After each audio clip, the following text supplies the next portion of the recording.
Listen, you lot, I'm in a bit of a hurry. If I give you a penny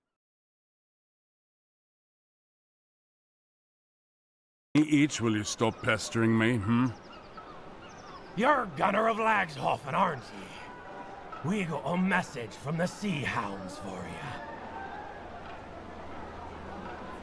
You've got a message from those curs. Out with it, then. What's your message? The message? The message is that you will die, you damn fool. And how should I die, then? Of old age? While you three work up the courage to attack a wizened graybeard? Go on. You've delivered your message. Now scamper off. We'll send you down to the Pale One's hungry halls. Right now. Kill him, boys!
By my blood! Damn, that hurts. Ugh. I think I'm all right, though. Thank you. I am Gunnar of Lagshofen, from the Nordvig lands. I've come to this port seeking warriors and a ship. These men we fought were allies of a pirate gang who called themselves the Sea Hounds. They have been raiding and slaving along the Nordvig's shores, and I intend to go to war with them. The Sea Hounds and I have history, and nowadays they hate my guts as fiercely as I hate theirs. Somebody must have sent word of my whereabouts to their local friends, as these lowlifes had a mind to do me in. Again, you have my thanks for evening the odds.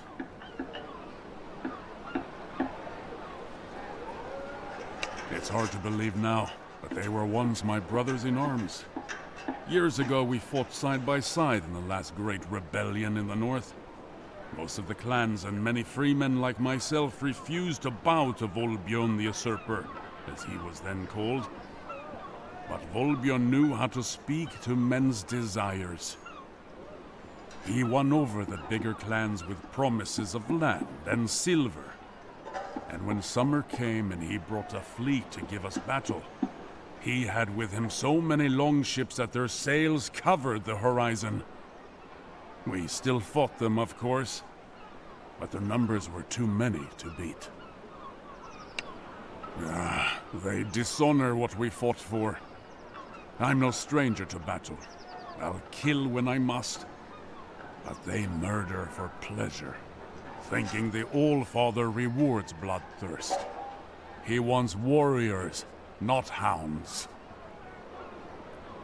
I know what it's like to lose family to slavers. If you're still searching, look to the Sea Hounds. They've got... I mean to gather up some of my kin and friends to go against the Sea Hounds. Just a few days ago, I ran into an old comrade of mine here in Ostikan. He is called Purig, and he happens to own a fast ship. He promised to help me capture a Sea Hound ship and put together a crew. So, I'm going to make you a proposal. Perhaps you'd like to come with us. I can't guarantee we'll find your kin, but I can promise a good fight. And if we win, a bit of fine loot. And, well, if you'd ever had an interest in learning how to handle a ship, you won't find any better school than these northern seas. You can find Purig in the tavern and introduce yourself. Aye.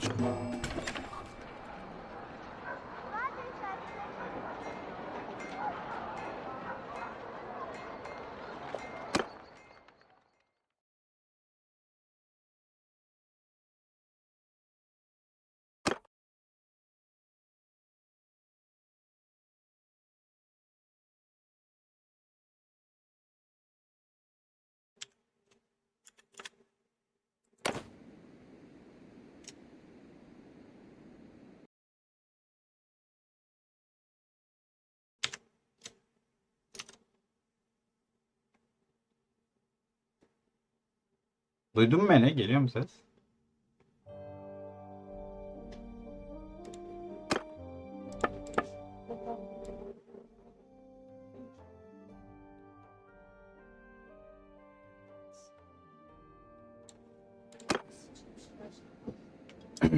Evet şey. Ona şey geldi işte güncelleme. Bak.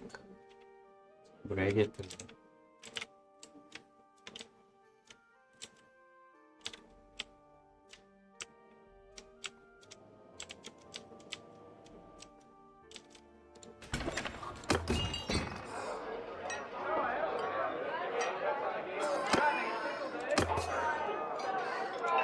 Hey, I don't think I know you.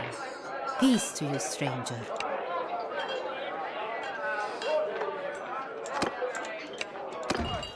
Bu şey ne ki? Merciful Corporal yetenek. Medicine. Lazım yani bir tane.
Aye? So who are you then?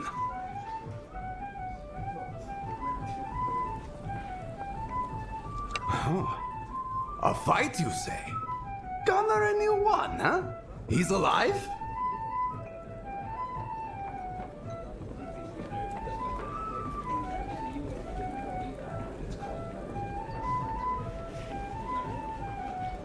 Well, good for you two.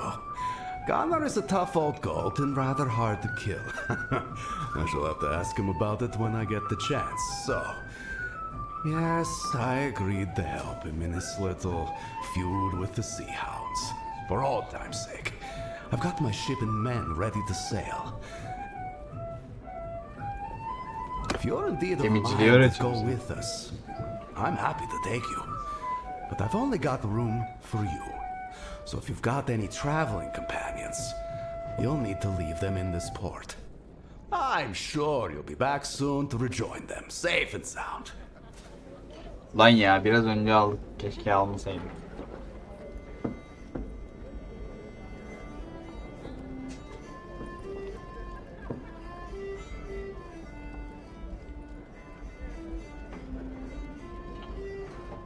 Our Dur ya.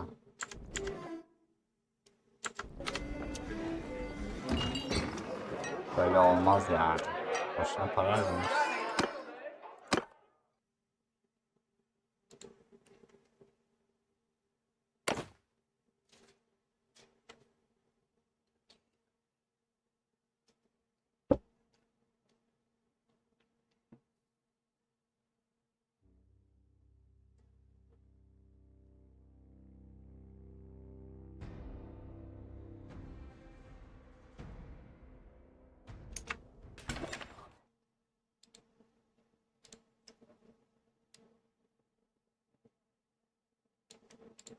Şimdi bastırmaz.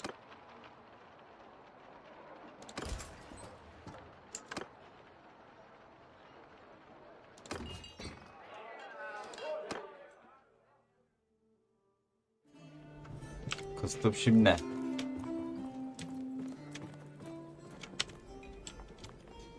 Aye? So, who are you then? Huh. A fight, you say? Well, if you're indeed of a mind to go with us, I'm happy to take you. But I've only got room. I did. We started out as young men with nothing but our swords, our sweet mistress to see, whispering promises of... All Gunnar says they are even worse than the king and the jarls we fought, preying upon the farmers and the fishermen of the coast. There's no honor.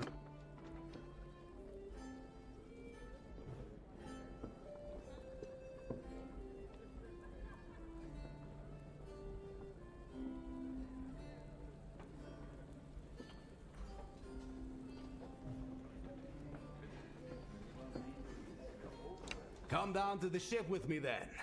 Wind and... Hadi bakalım. My brothers, I hope this letter finds you well. I told you that I might soon ask you to join me in Ostikan. That time has now come. Let me tell you what has befallen me since we last parted. I have been trying to gather warriors here to help us fight the Sea Hounds. I was lucky to find one very capable and brave soul who came to my help when they ambushed me in an alley. This warrior has a sister who was enslaved along this coast and agreed to join me in my hunt, in the hope of learning more about her whereabouts. I had planned to sail out of Ostikan with our old comrade, Purig. I considered myself very fortunate to have found him. Here was a warrior with a ship who shared my hatred of the Sea Hounds, ready to sail with me. But I had misjudged him. He was instead the lowest form of traitor, a man whose feigned camaraderie concealed a contempt for all that we value. The first night on the open sea, we were woken up by Purig's men holding knives. Hayda. Purig had struck a deal with the Sea Hounds, and he intended to hand me over to them to be tortured and killed. Ya He vay was always şerefsiz. ambitious and seemed eager to win favor with what he imagined to be a new power in the north. I am sorry, old friend, he said, but the Sea Hounds are strong and rich, and I think you always wanted to die spitting defiance at your foes. This was the last he spoke to me. His men chained us to the oars. The sea was calm and the weather hot. They made us row hard, and we suffered greatly as we cruised the coast looking for merchantmen. Presumably Purig wished to appear before the Sea Hounds with a prize or two in his hands to make more of an impression. In this way, his plan was undone by his greed. On the third day, we came across a stubby trading Knar and gave chase. As we closed, the Knar's crew first started to dump their cargo and then their own selves, as the pirates were shooting them with their bows. Eventually, we caught the Knar. Purig sent us as oar slaves to his prize, alongside some crew who hadn't jumped, with some pirates to guard us as he gathered up all the floating cargo. That was a mistake. His men found some casks of wine aboard the Knar and failed to chain us properly. Purig's Nekja by then was some distance away, and we realized that if we wanted to end our miserable ordeal, we'd never get a better opportunity. Güzel başladı. Beğendim. Klasik bir başlangıç da anlamadı Now değil or mi? never. Get up and strike them down.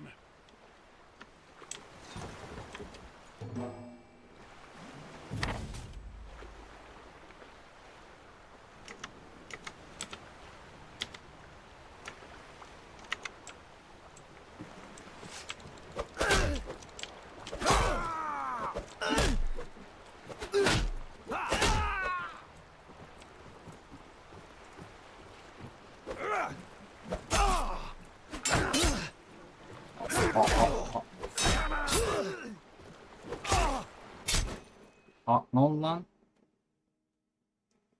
Öldük herhalde ya.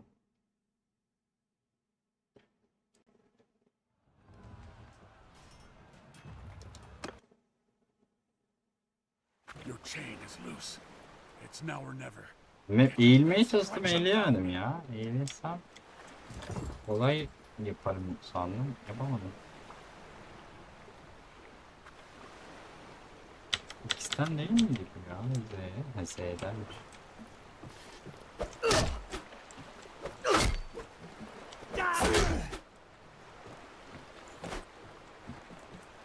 Hadi be, şunu. Oo.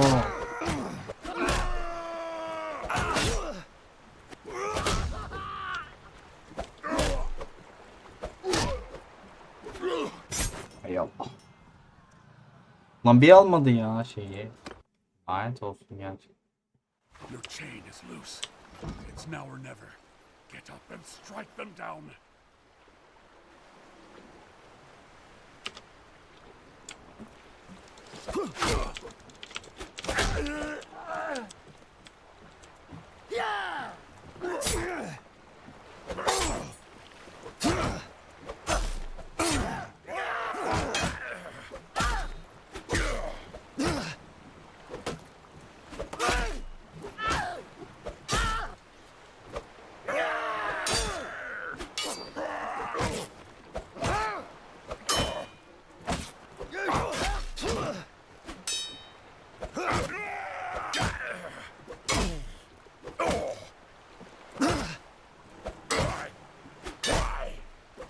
Well done. Vah.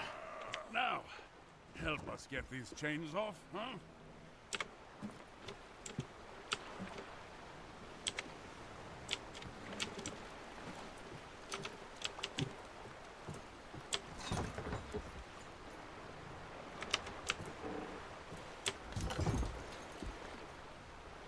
Artık denizlerdeyiz.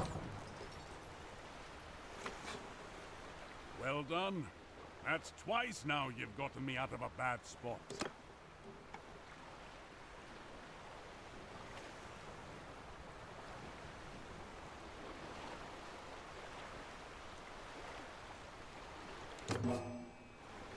Kontrol şık remote kamera WASD ile. Tamam.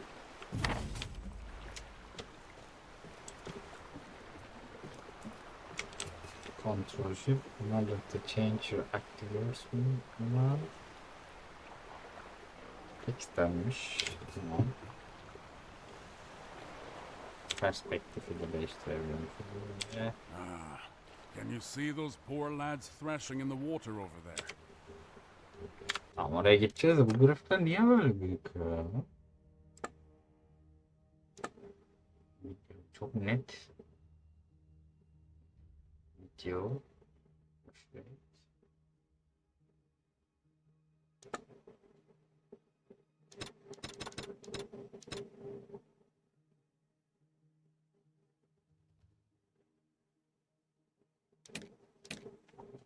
Şöyle yapalım. Very high. Ama şuradan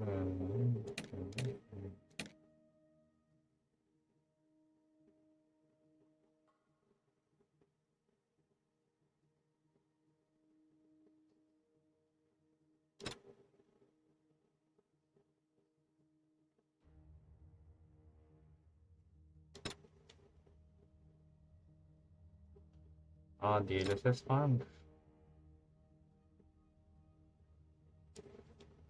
DLSS varsa şöyle yapacağız.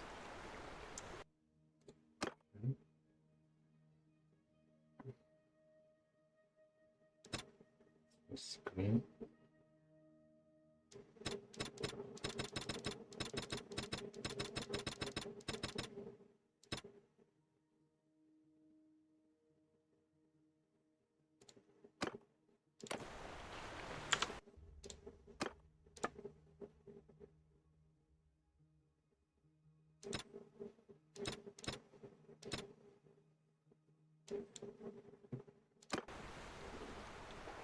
Uy, çok güzel oldu. Yumuşacık valla.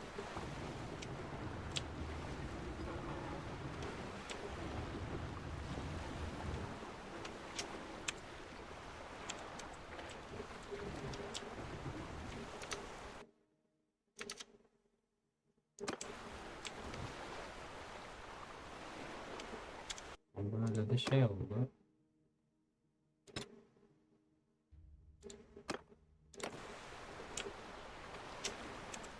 Right. Now, let's slow down so they can climb aboard.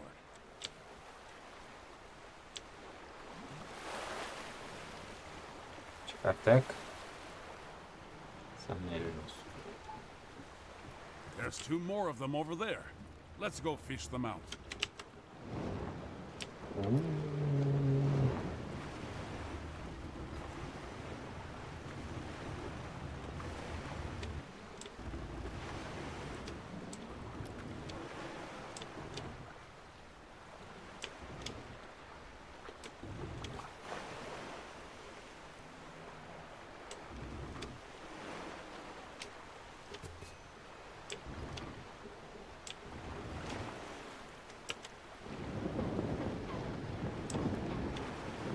Right. Now, let's slow down so they can climb aboard.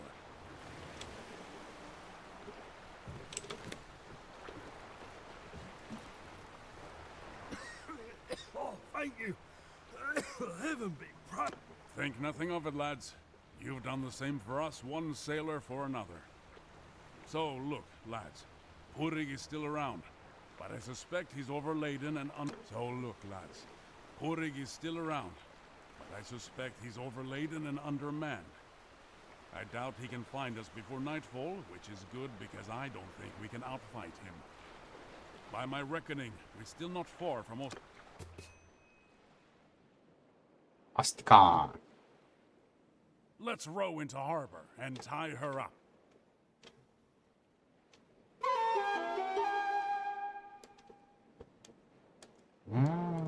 Böyle de yapabilirim. Ne kadar da güzel.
Well, I sent off my letter, and I spoke to some men from my homeland who have just arrived.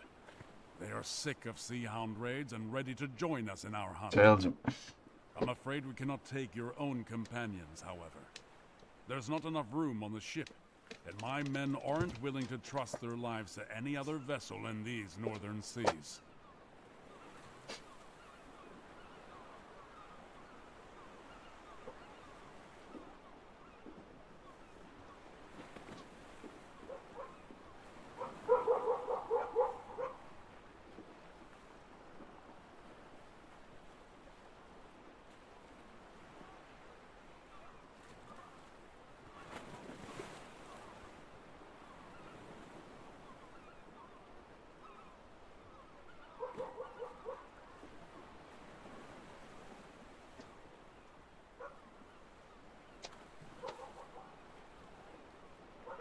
Tamam bugün tam anladık sana galiba değil mi? Bugün tamamız ya gerçekten. Bir de vanilya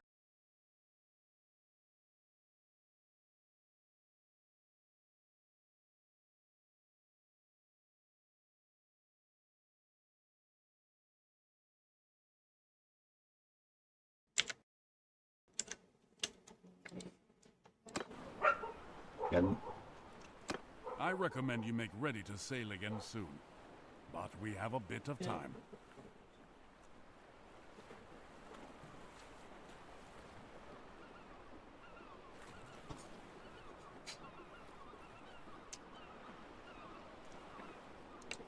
I do not know for sure. If I had ever knowingly given him insult, I never would have sailed on his ship. A true warrior to my mind knows his own mettle. He does not need others to remind him of his honor. He knows that sometimes in war you suffer bad luck. Your ship arrived late. You were carried away in the rush of a rout. You were defeated by a king with forces far greater than your other men, on the other hand, crave glory.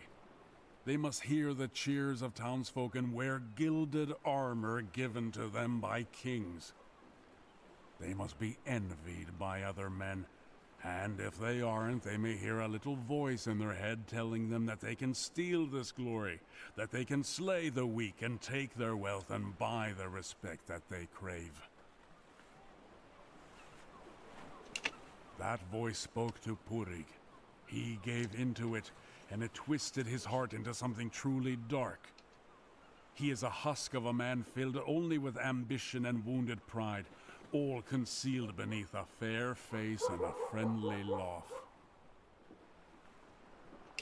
I recommend you make ready to sail again soon, but we have a bit of time. The ones with us now are farmers from the island of Bainland, near my village at Laxhoven. They are good men well motivated. That coast has suffered greatly at the hands of the Sea Hounds, but they are not warriors who live for battle.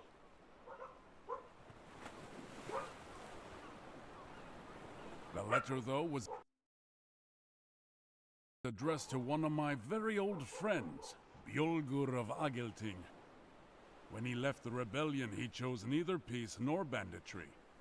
He chose instead to join the Skolderbruda, the Shield Brothers. Rather than fight for a king, he said he would fight for whoever pays him. A king may turn out to be unworthy of his warrior's valor, but gold is never unworthy. I do not pretend that I see eye to eye with Bjolgur on all things, but he, like me, prefers to match his skill against other warriors, and he has kin in Bainland. He will not come immediately, as he must take permission from his brotherhood. But when he does come, we will be very glad of his help. I recommend you make ready to sail again soon. I suppose I have time for an old war story. As I told you, we fought together against old King Volbjörn. Many of us were from Bainland and other parts of the Norvig, where even the Jarls tread lightly. A man who called himself our king. Well, we weren't having any of that. We didn't call ourselves the Sea Hounds back then. but we flew the Dog's Head banner to show our loyalty to each other and to our cause. We fought, but we lost in a great battle in Valvik Bay. I and 100 other captives were led before Volbjörn, and the king ordered his men to take our heads. A dozen or so were killed before me, so I had time to think up something to say. As they held me down to receive the blow, I told Volbjörn that it was a good thing I'd eaten not long ago, so I could let him know directly from the High Hall what sort of feast they'd prepared for him there. I thought he'd order me cut open or flayed, but instead Volbjörn laughed and told me that he liked my mettle. He'd spare my life and the lives of the rest of my comrades, so long as I swore an oath not to take up arms against him again. Volbjörn had made his point with a dozen headless bodies at his feet, and men paying the land tax or serving in his armies were of more value to him than corpses. If I swore, 100 of my comrades could return to their families. So I swore. Some of our number never showed up at the battle, however. I can imagine how it went for them after that. Mocked in taverns or in scraps of songs sung by children. The North is not forgiving of those who throw away their good name. Their old life where they were feared rather than scorned must have seemed much sweeter in comparison. And of course they conceived a great resentment against those of us who faced death and showed them up as cowards. These are the ones who became the Sea Hounds, who aimed to steal the wealth and glory that they failed to win in battle. The North is not forgiving of those who throw away their good name.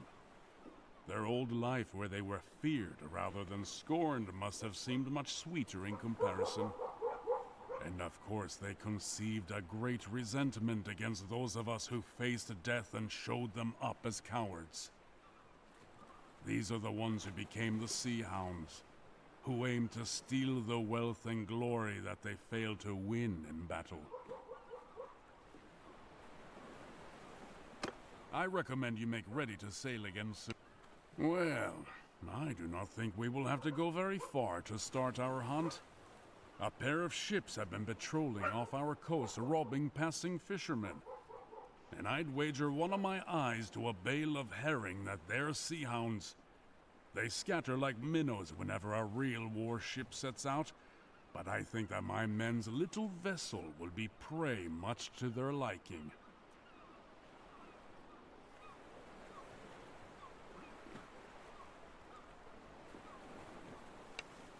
Right. To the ship then.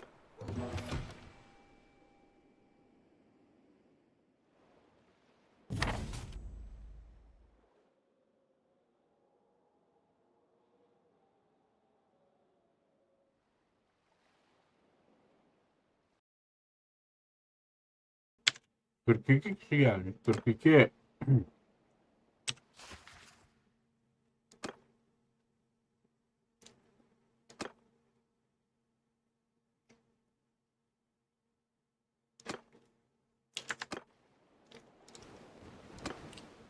That ship out there, raising sail to intercept us. That's got to be one Bring it on. of them. They must think we're just a fishing vessel. All right now, boys. Let's show them that their prey has teeth of its own. Get us close so we can board.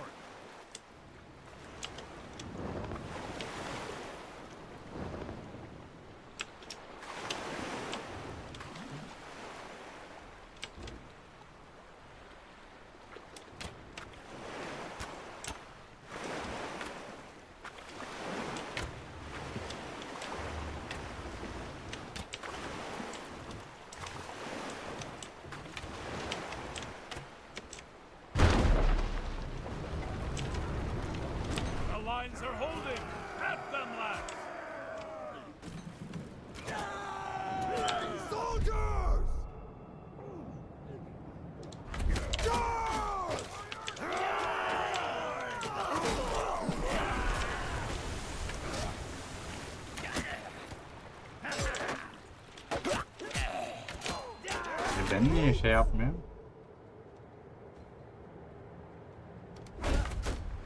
Beni bıraksana. Die, you bastard!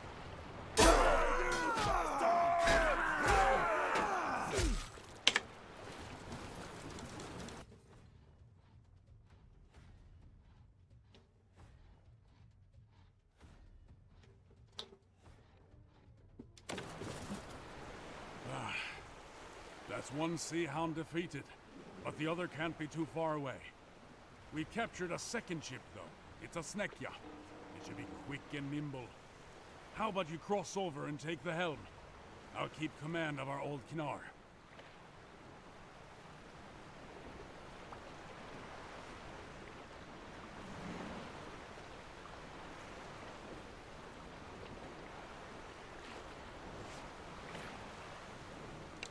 Splendid!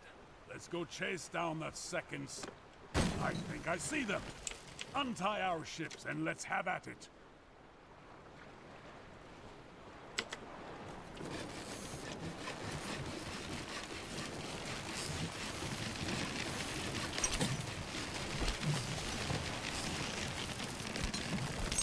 I'll let you decide how to fight this one. Maneuver a bit, or just go straight at them. Soldiers!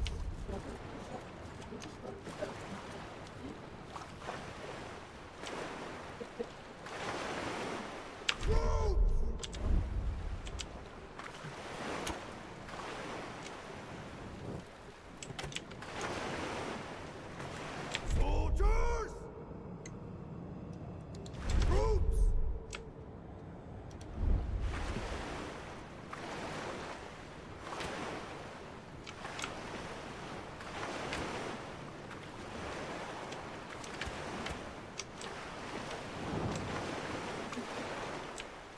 Right hard, boys!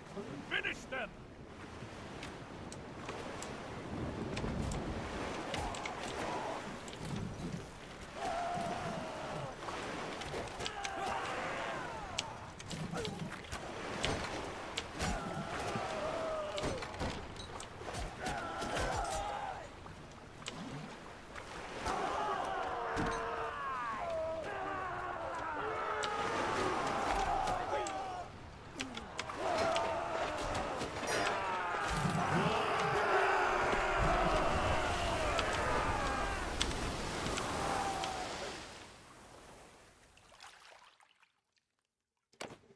B'ye basmak gerekiyor.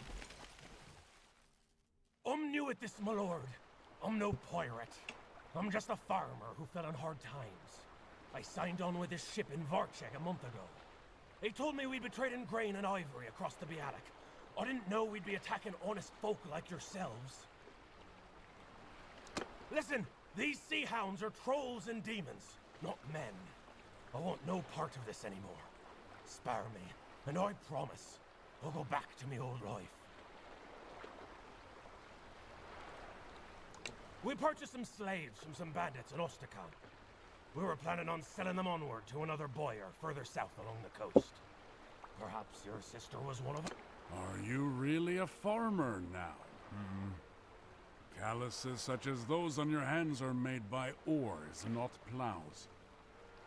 And I see a scar on your sword arm that doesn't look like it came from the kick of a mule. Indeed, I might even recall your name. Gunnar of Lagshofen. 3 of your old shipmates have revisited Wallraven. 1 died well. The others... As for you, friend of Gunnar, I told you where to seek your sister.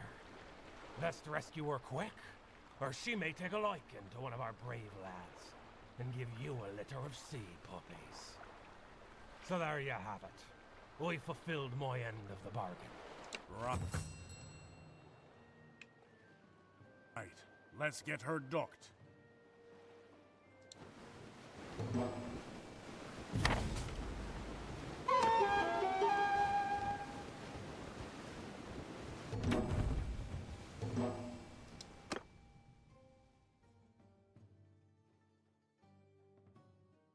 Bu geldin ha. Greetings. Listen, when we sailed with Purik, I was hoping that he would help me fight the Sea Hounds near Valvik. His betrayal, of course, has cost us time. But I think that plan is still a good one.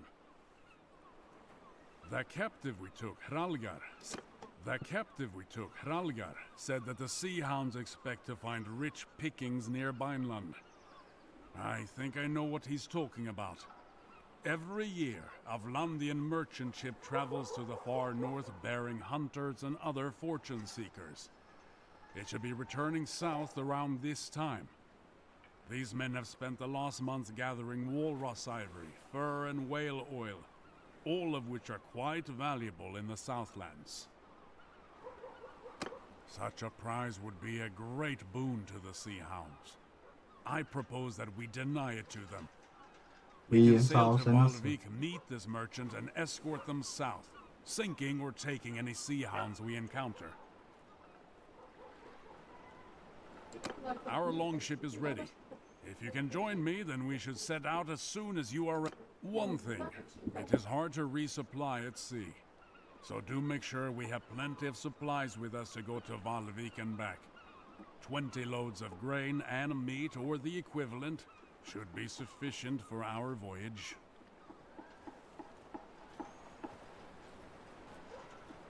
Yeah.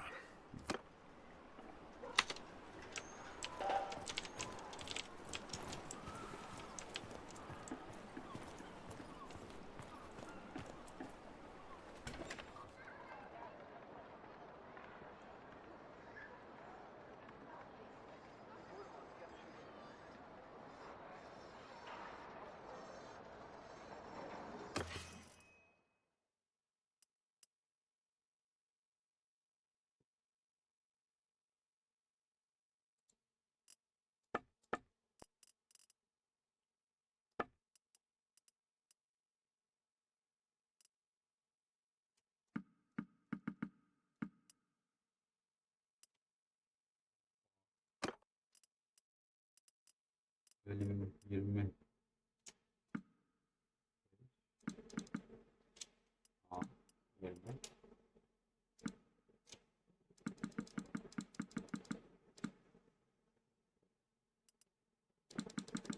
Olmadı.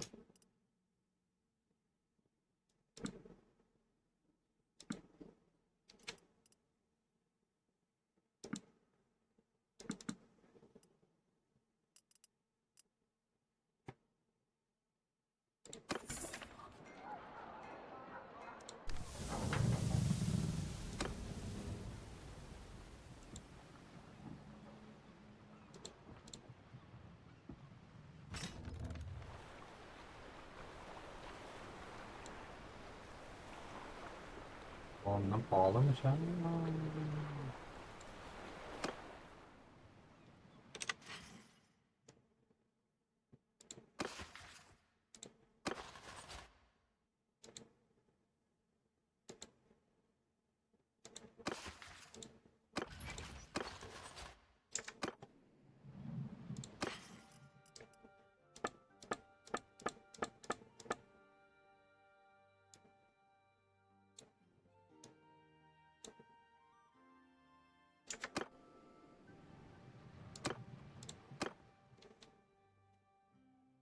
Yeni. Biraz önce aldım. DLC'si. Are we ready to sail to Valvik to escort those Vlandian merchants?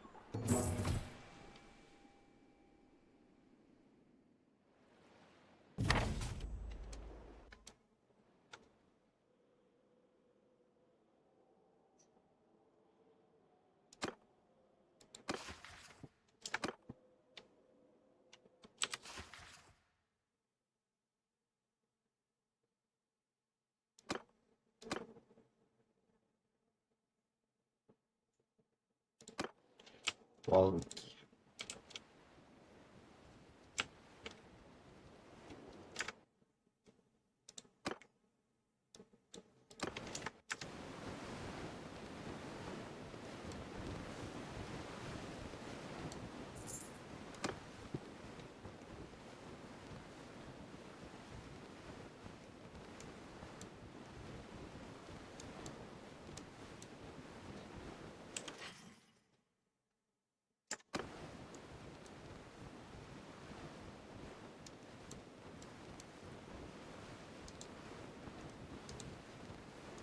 We are nearing Valvik. Keep an eye out for sails. A pity I can't set my feet on the soil of dear old Vineland this time. But I don't want to miss that merchantman.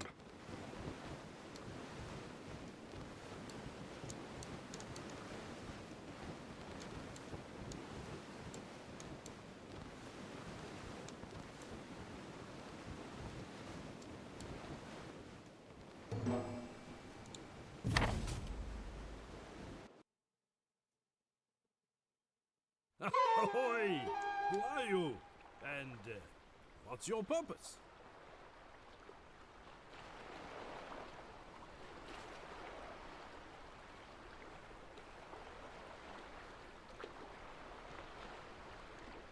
If that's the case, then we're glad to have you around.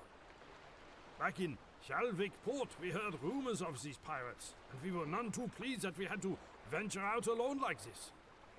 Tell me then, are you asking anything for your services?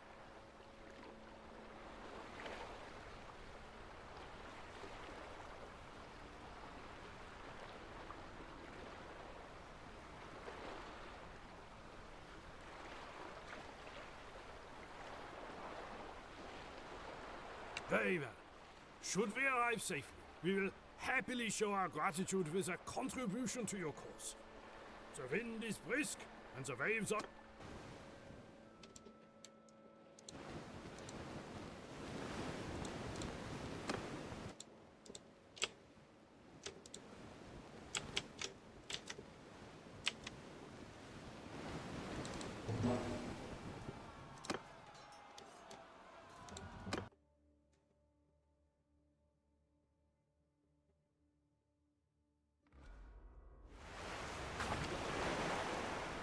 Ulan hep gece oluyor ya.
There's two more of those devils. They seem to really want this prize.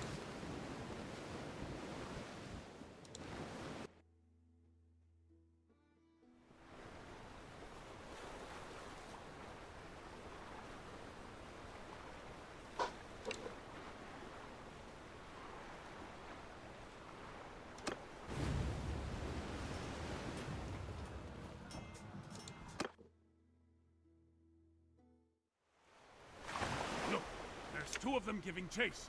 We'll have to take one down quickly, and hope the Vlandians can hold the other off until we reach them.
Now, about the other one.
Stay close! Attack! Troops!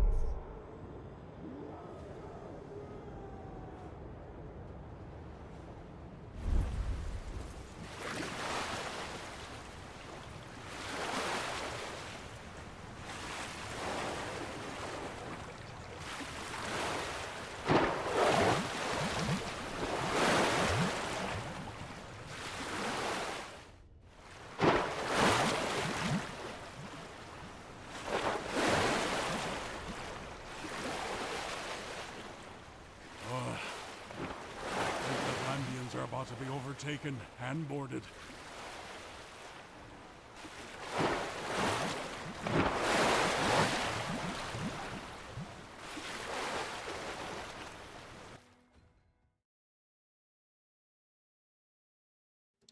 Çıkıyor buraya. Yani saçma sapan.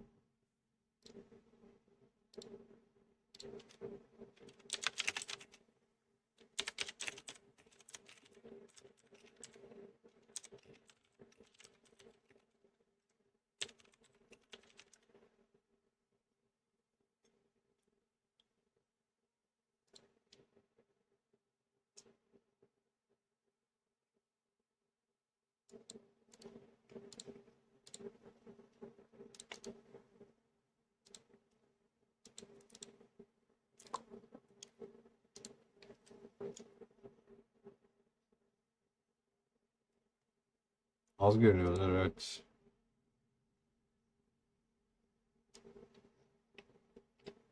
Mikrofon yeni de.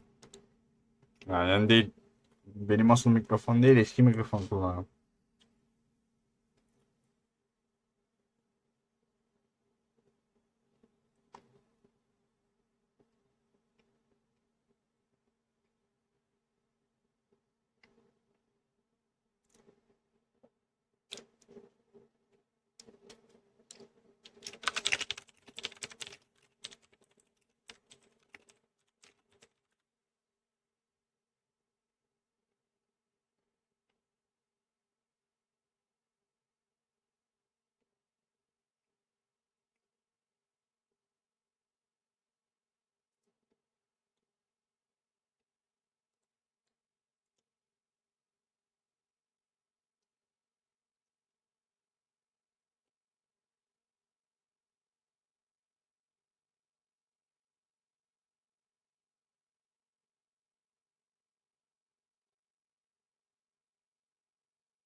Ey Allah'ım ya, salak saçma şeyler diyorlar. Görev bitti herhalde. Nereden tırmanacağız ya bunlar? They're boarding the Vlandians.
Yani bunu öğrenmek lazım. Oh, thanks the heavens.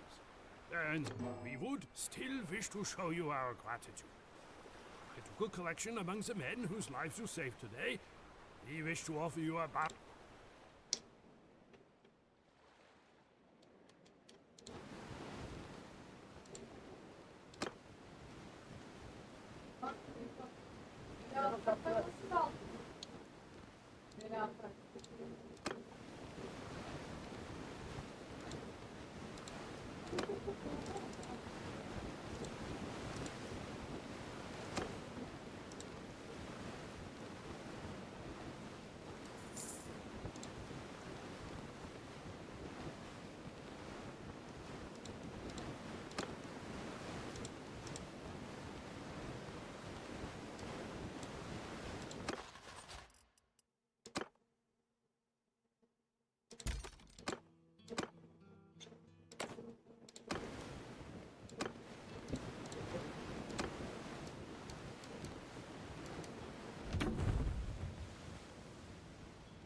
Hiç olmadı.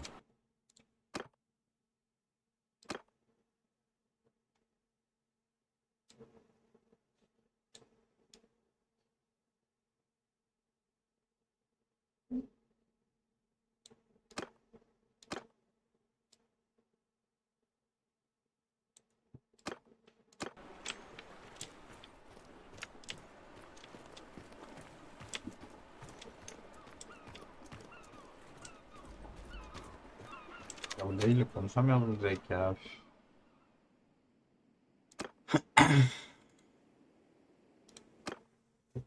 Şimdi ya.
I'm waiting for more news.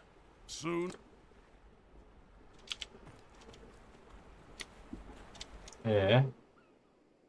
Dayılar gelmedi değil mi?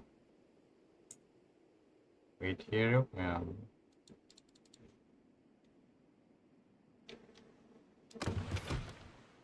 Çok erken geldik değil mi? Time to go ashore.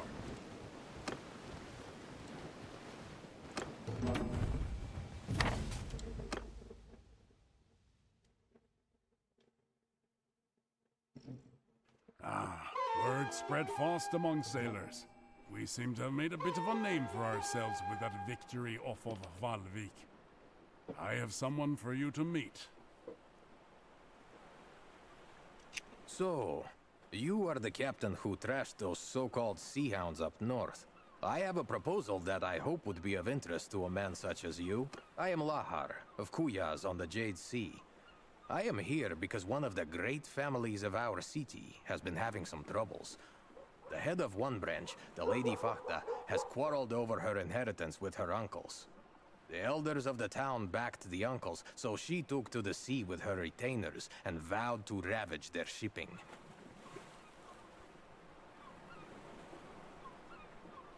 The Lady Fakta has reportedly joined up with these sea hounds, as pirates often band together.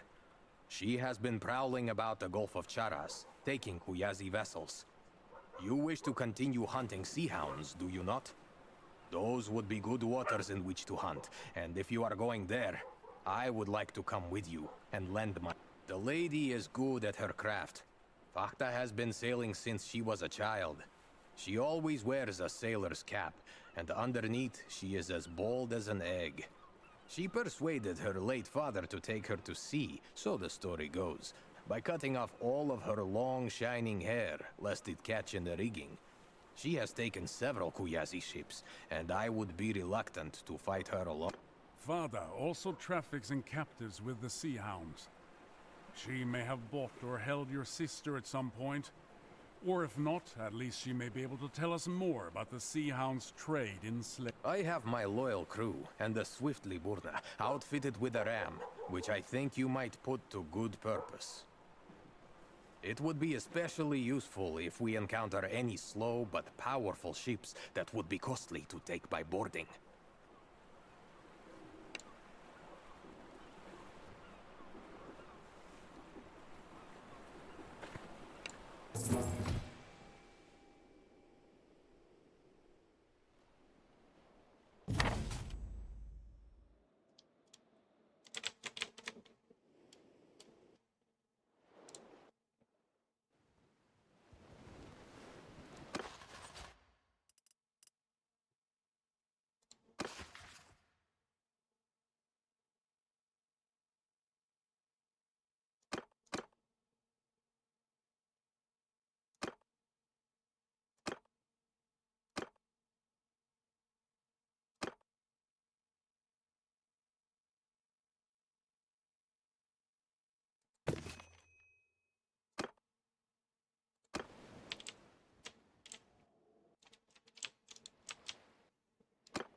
We're coming up on the mouth of the Trand.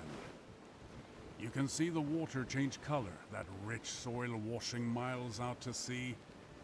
Our forefathers knew it as the gateway to the lands around Pravin, the finest raiding a warrior could want. Then, the Vlandians came and decided not to bother with cramped, cold ships. They'd sit in a castle and raid the lands around them. Except they called it ruling, not raiding.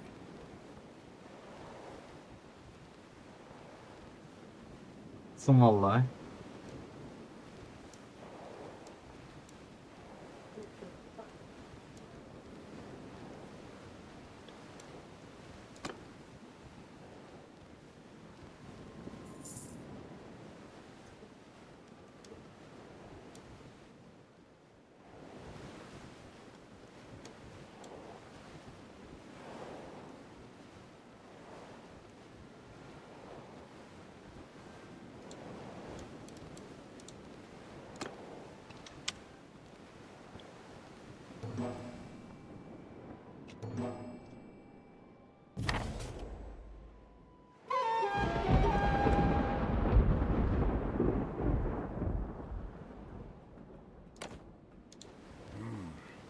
hard to make things out in this rough sea. She's got to be around here somewhere.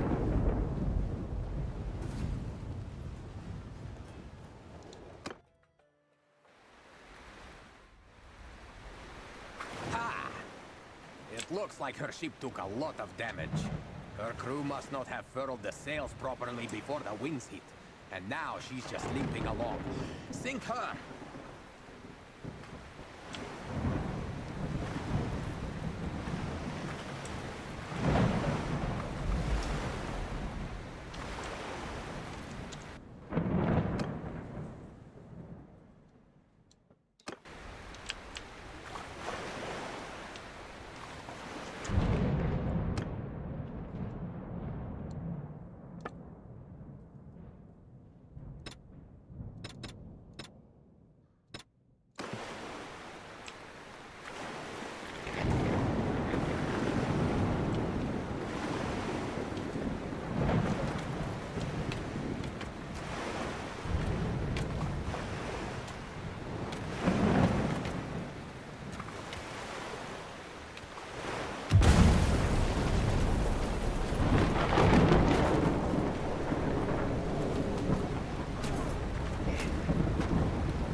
new squall could blow up at any time. If she gets much further, we might lose sight of her. Good. You dealt her ship a mortal wound. It's going down. Now, finish off its consorts.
Şimdi bırakmıyor bak.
What have you done?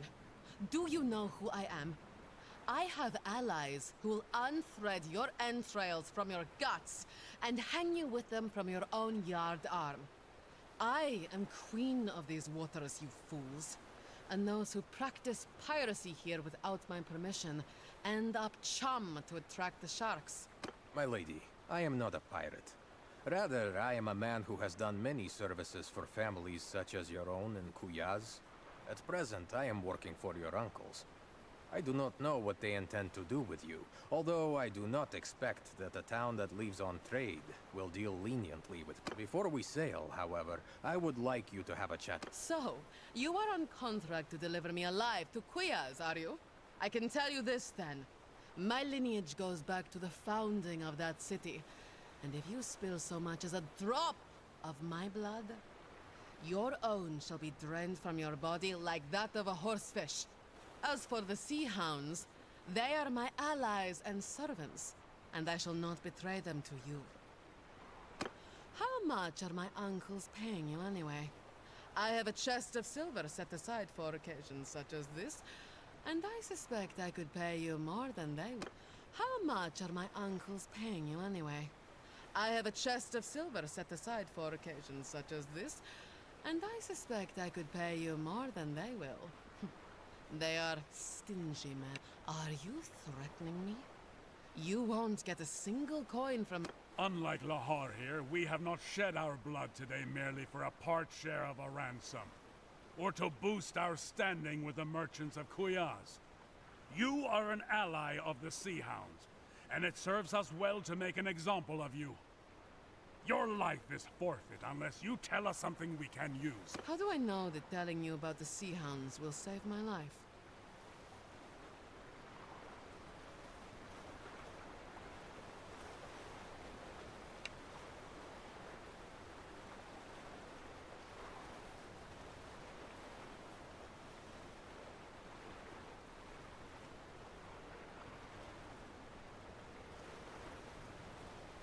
Purig, a leader among the Sea Hounds? I'll speak straight here. He acts as though the Sea Hounds have already crowned him their king. He demanded that I hunt for captives here in the south and sell them to him, promising to pay me with a huge store of silver that some new partners of his, a vile-looking gang of Vlandian pirates, hope to steal from the merchants of Omor. We should get more information on this Omar silver. If we can stop these Vlandians, it would deal a great blow to Purig. And we could possibly find out more about this northern anchorage, his captives, and maybe your sister.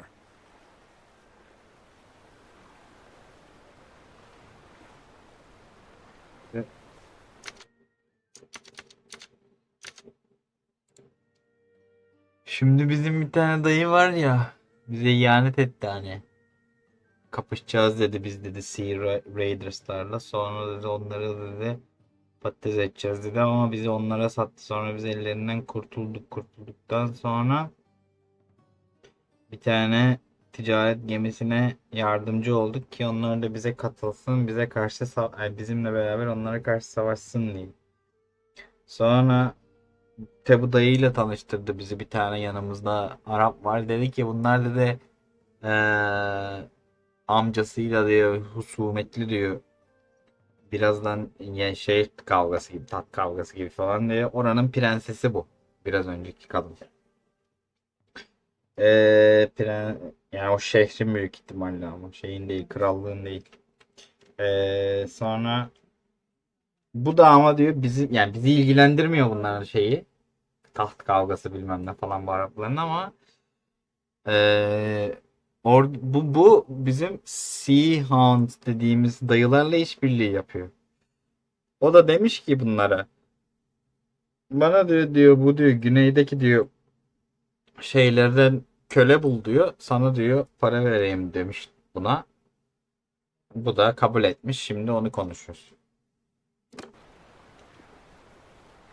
So, that information is worth something to you, is it not? If we add in that ransom I mentioned, is it enough to buy my life and my freedom? You know my preference, my friend. If I bring her back to Kuyas, I will ensure that you get some of the credit. But perhaps you prefer good cold silver to goodwill.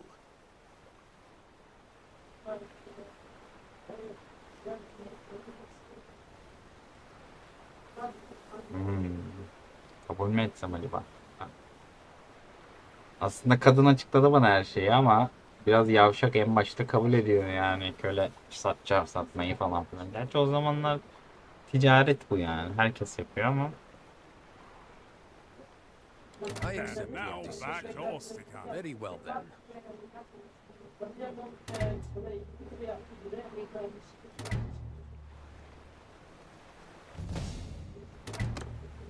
Neyse bakalım. Çok da şey değil ya. Araplarla işimiz olmayacak. İşte buranın şeyi galiba o kadın. Şey. Dions.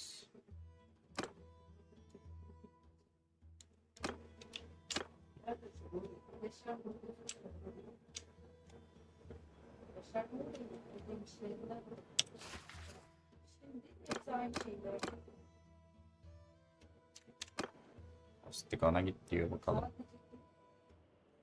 Şöyle yapamaz mıyız ya? Şuraya gidip yani bir şeyler alıp biraz satsak ya be. 8000 olmuş. Ben kendim gideceğim ya, bırak beni. Bu yazdan kaydedelim. Kuyaz'dan bir şey alıp yukarı satabilirsek iyi olur yani.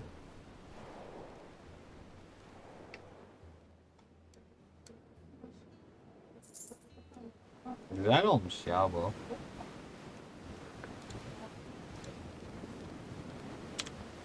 Görev varmış. Sarı görevler önemli. Şundan bir konuşayım bakayım.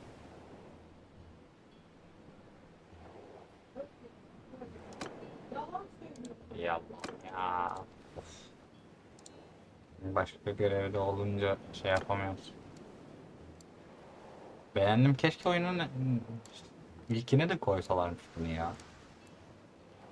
Gemilerle falan adam getirme böyle.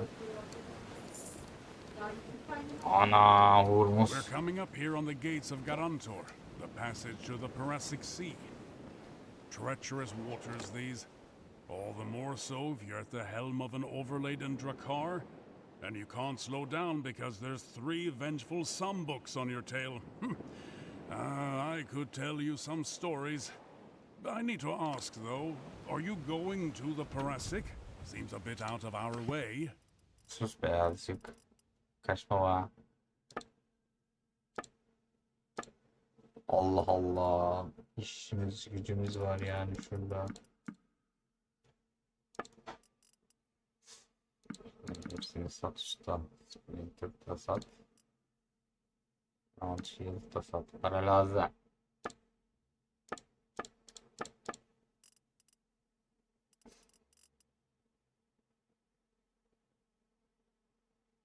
Bak. Bine satabiliyormuş siyahı Ostigon'da. Burada yağ varsa yağ alalım. Bende bir tane varmış. 6.000 verecek. Nice.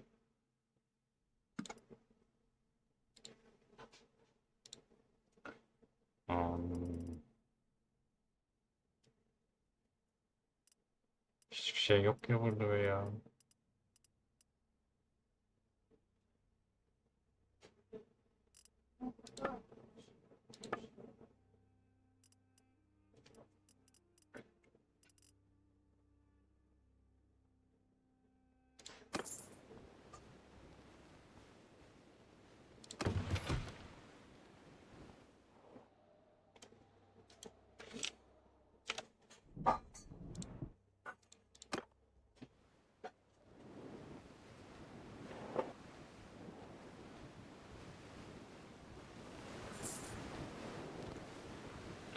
Hormuz Boğazı'nı geçti Amerika.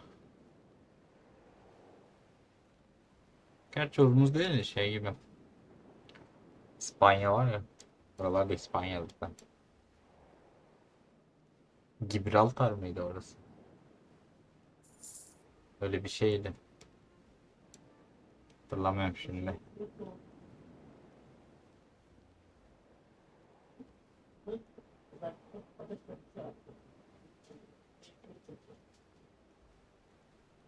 Yolumuzun üstüne bakalım belki oradan da bir şey alırız. Çok para gidiyor yalnız ya. 500 gidiyor. That's Garland over there, and beyond that the Biscan coast. I respect the Bisconners. Their sailors are as brave and as hungry for wealth as any Nord. They'll go far into the Western Ocean in pursuit of whales.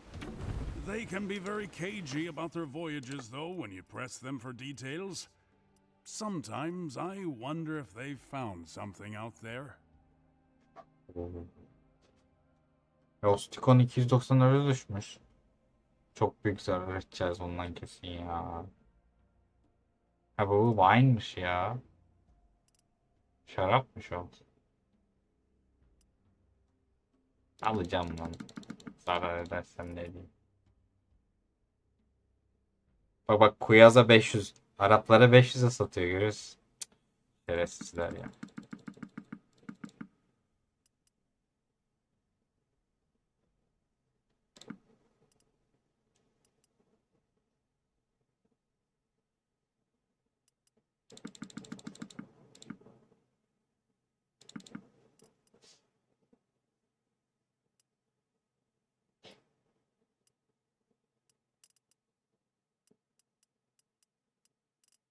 Yani bu aldıklarımızın hepsini Ostigon'a çok iyi fiyata satabiliyor olmamız lazım ama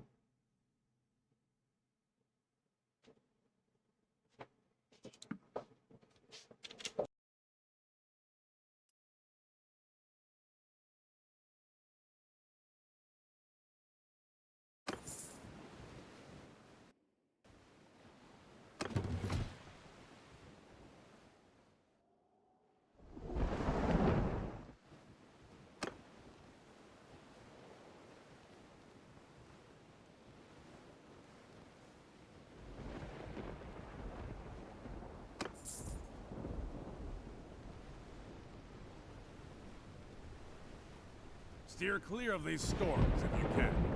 The winds and waves can damage our vessels.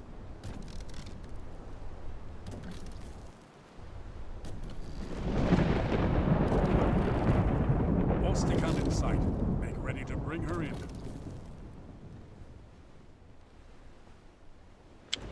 Hoş geldin.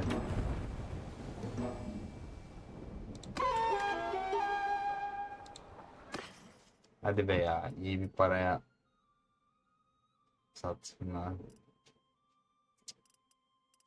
Oyun 600'e sattık.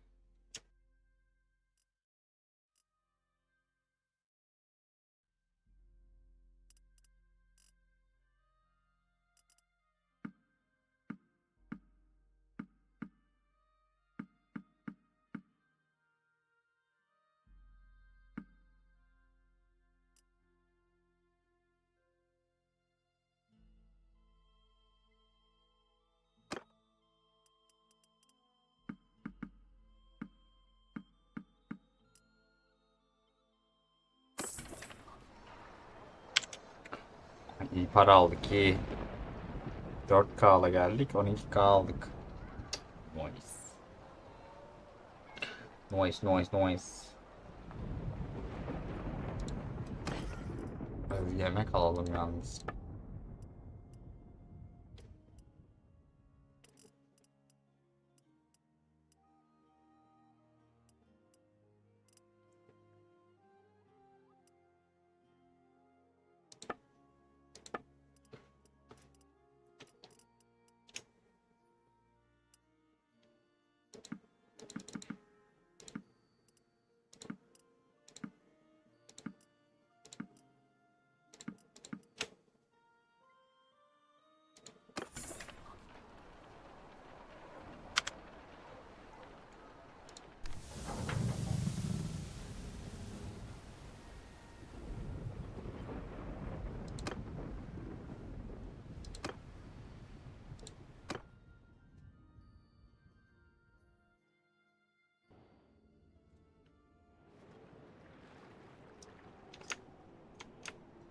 Öf be ya.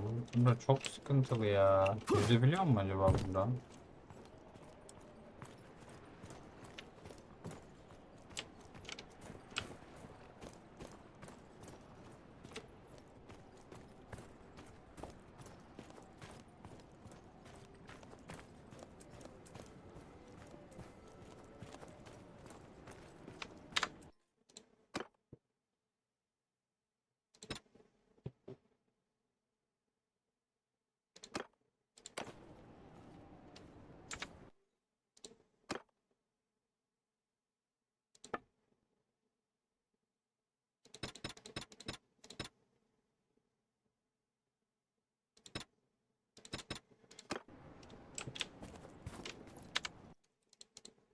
Diğeri ses mi kötü ya? Hoşuma gitmedi bir şey ya.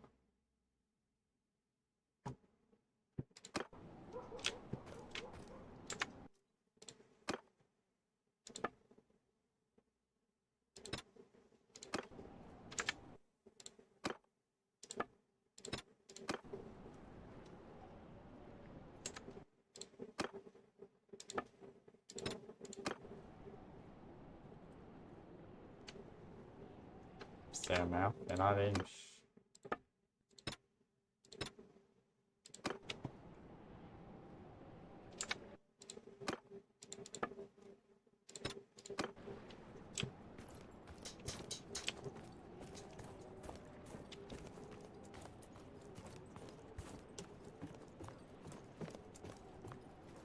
Neredeki PP ya? Bir sürü PP var şöyle.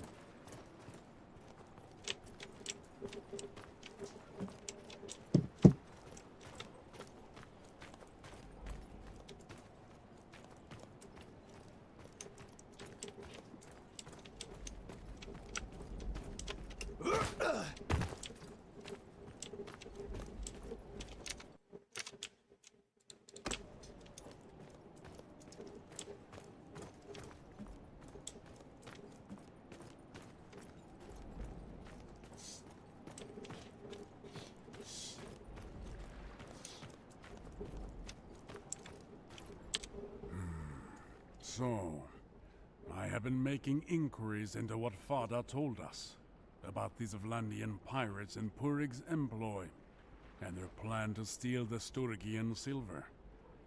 Several large warships have been sighted patrolling near Omor. I suspect that these are the Vlandians.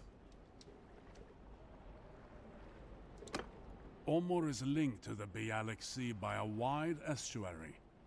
It would be easy for the pirates to sit there like spiders in a web and wait until the Sturgians despair of losing all their commerce and try to run the blockade. Then the Vlandians will snap up the ships and their treasure. I'm sure Puri could wreak a great deal of wickedness with his silver in his hands. And I...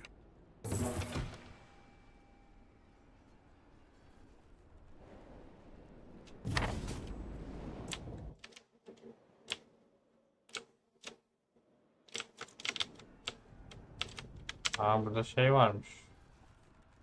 Ne yapalım ya? Visit the port mu? Ben portu visit etmek istemiyorum ya. Şehri visit etmek istiyorum.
Ah be.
Lanet olsun ya, gerçekten. No quarter for the Craven!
Ey Allah'ım ya. Gene oradan delireceğim şimdi.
So, are we ready to sail for all?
That cliff jutting out into the sea over there, that's the Revel Cap. The Battanians will tell you it's the end of the earth, and the spirits of the dead take flight here for the west. Sometimes you can hear a howling that will set your hair on edge. Though I'd say it's just the wind passing through the sea caves at its foot.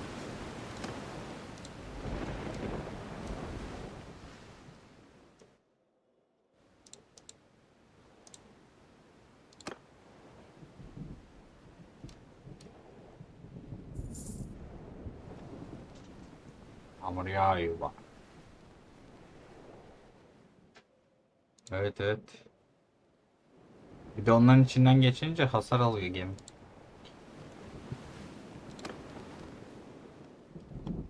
The passage between the isles of the coast and the mainland. We call that Rand's Laundry.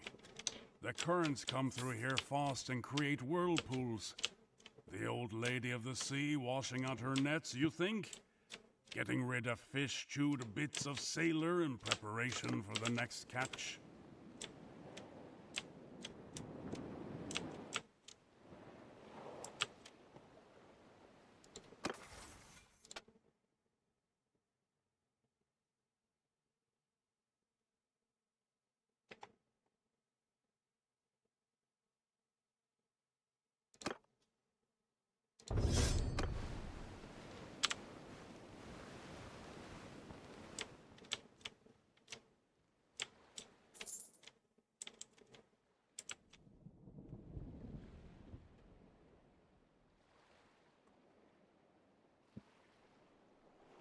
Hayda.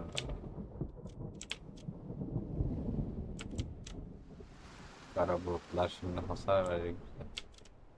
Neyse azıcık versin, yapacak bir şey yok. This here is the estuary of Mazopor, taking us from the Bialik to Lake Laconis. We'd sail down here in peacetime. If we wish to offer our services to the Stud, we should be docking at Omor shortly. Not sure if we'll have time, but there's a place by the harbor that makes a fine herring pie.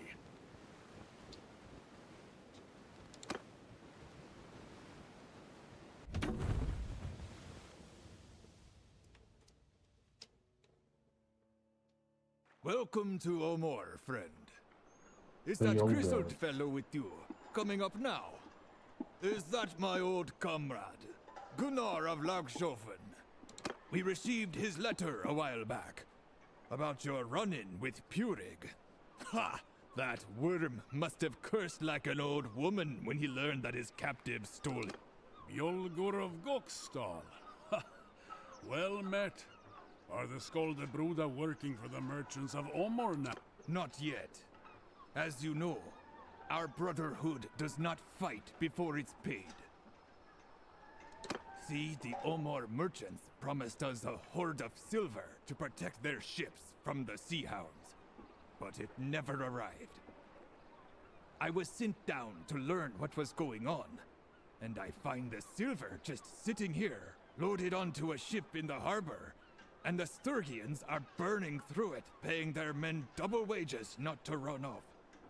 Some Vlandian pirates were sighted in the estuary, and the Sturgians refused to venture out.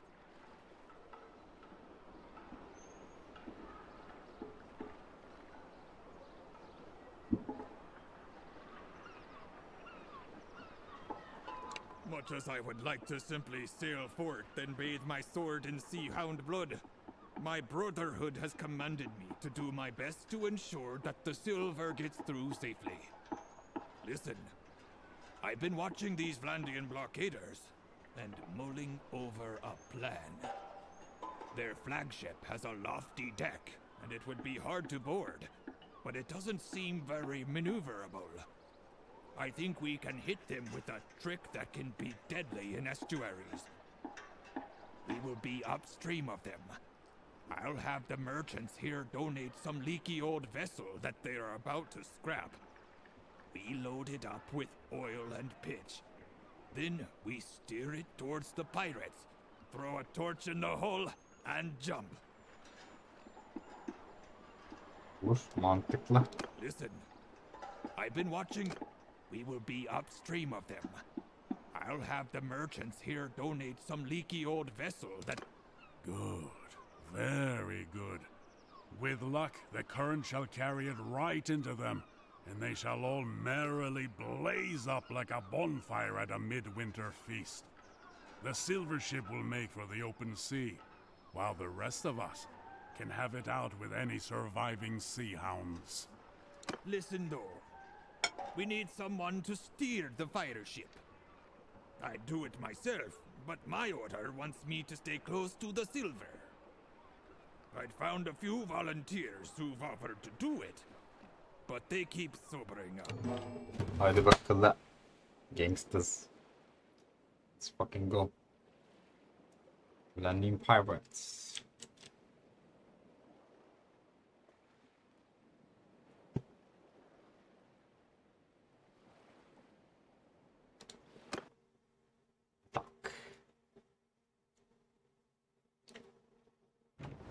Once we get within range, their ballista will pelt us with fiery missiles. Avoid them. Even if they just hit the water, the flames will keep burning and can spread to our hull. When we get close, I will set fire to our ship and then we swim to shore. Steer clear of those flames, eh?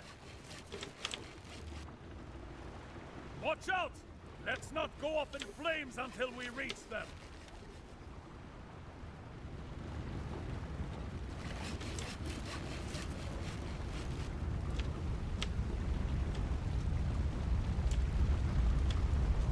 Our ship is ablaze. Get ready to jump.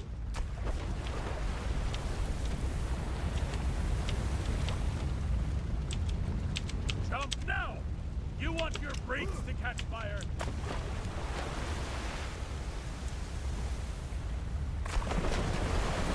Bu nedir be kardeşim?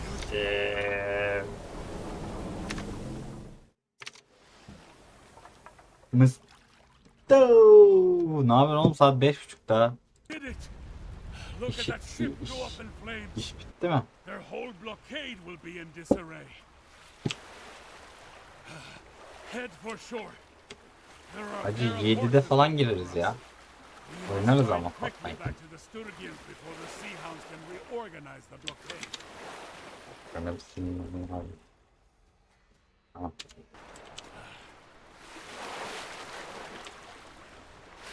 Ben bir şeye gideceğim, markete gideceğim. Biracık miracık.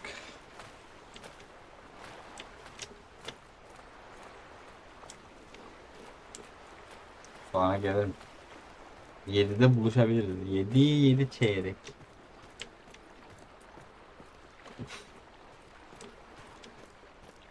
There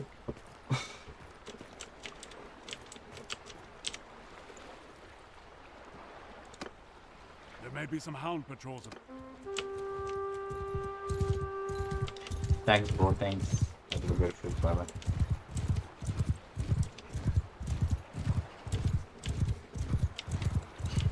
Bak var ya, bunun hikaye modunu daha güzel yapmışlar diğerinden ya. Diğeri bomboştu.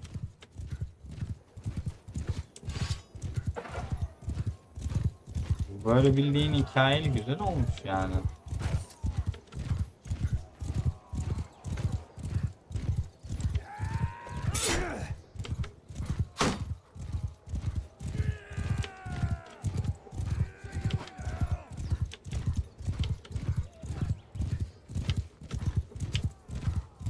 Bana vuruyor, baksana.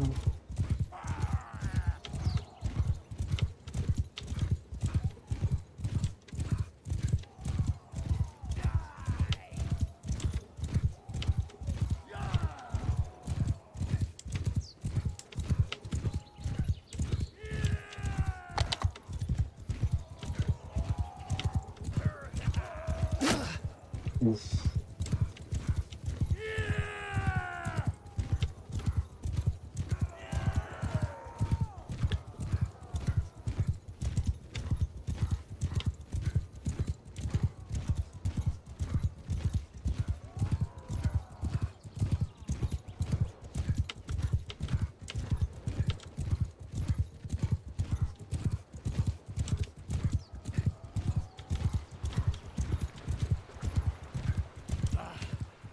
think that's the last of them.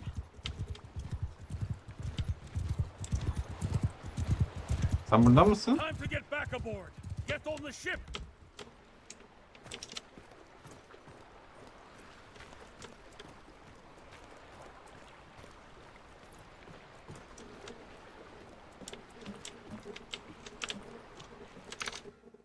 Ha tamam. Ben deminden beri seninle konuşan bir şey demedin lan. Dedim gittin mi?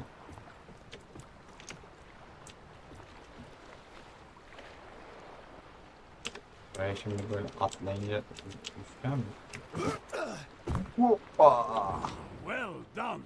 Now let's run their blockade and reach the open sea. Hadi bakalım.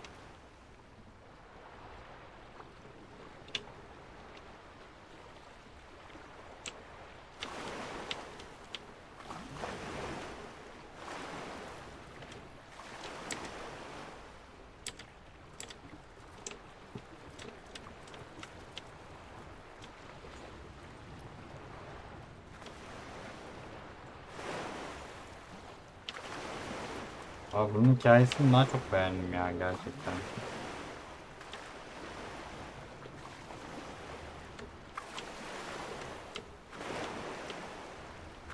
Ve bayağı güzel olmuş o.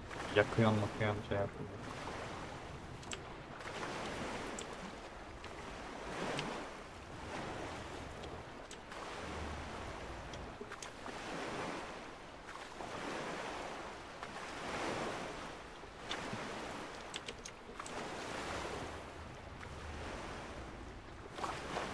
There they are.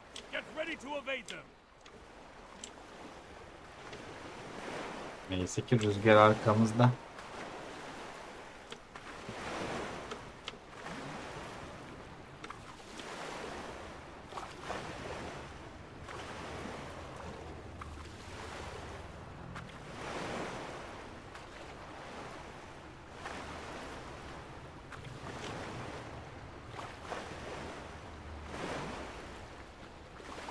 Baksana. Yelkenler nasıl dönüyor.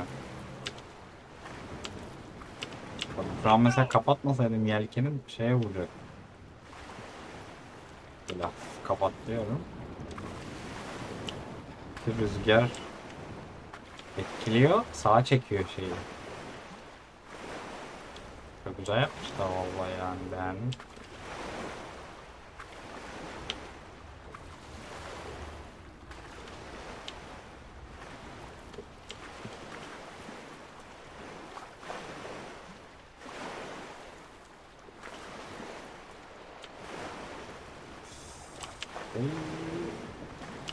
Vuruyorduk vallahi.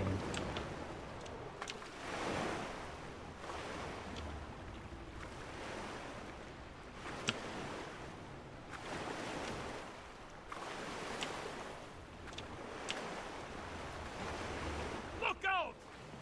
Oi! That was a direct hit. Ulan Not the bunlar end of us kere. yet, but let's be careful. Tamamdır be arkadaşım, kolay değil yani.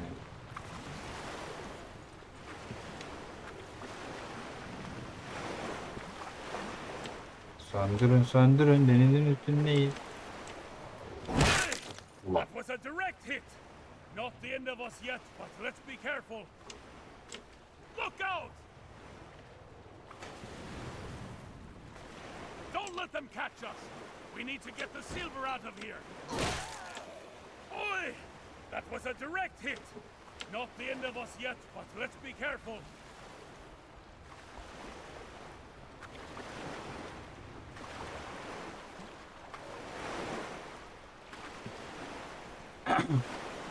Look out! Ya artık yani en başta yaparken çok zordu da oyunu yaparken o kadar zor değil artık. Şimdi bunlara oyun motoru yapıyorlar önce. O oyun motorunda zaten bunları yaratıyor bu.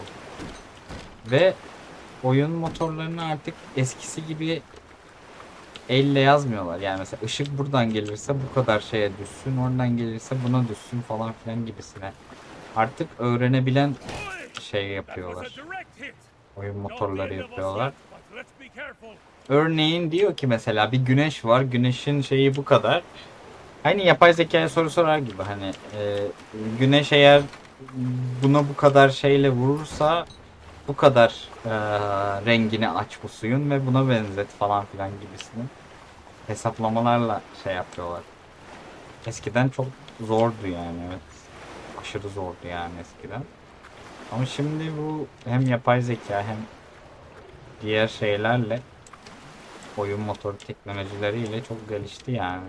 Şu an oyun yapmak en kolay dönemi herhalde oyun yapmak. You did Tamam. well with that fire ship. The silver is on its way to my order. And that bastard Purig. Ama oyun motoru yapmak hala zor tabi. Bu o hesaplamaları, ışığı, şeyi falan hep oyun motoru yapıyor. Bu adamlar oyun motorunu da kendi yapıyor, yanlış bilmiyorsam. Emin A merchant named Salutas Cruzas, who said he was acting as ambassador for Purig. He wanted us to break our contract with Olmor and ally with the Sea Hounds instead. He offered a great deal of money too, and more.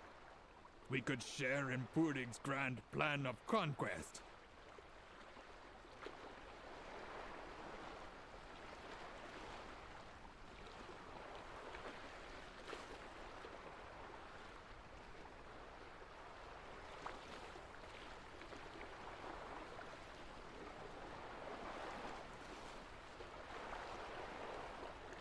My friend, here's the detail that would interest you. In addition to all the other delights that Cruzas bizi kandırmaya çalışıyor, gördün mü? he also offered to build O us ships. şey yollamış bize. Purig was going to construct them in some northern anchorage called Angrenfjord. Elçi He had brought a large diyor number ki of captives to work in a shipyard. siz diyor bana katılın, size şey vereyim falan filan. Ben de dedim lazım değil dedim. Lazım değil dedim, git dedim. Planlara ne yaparsan yap dedim.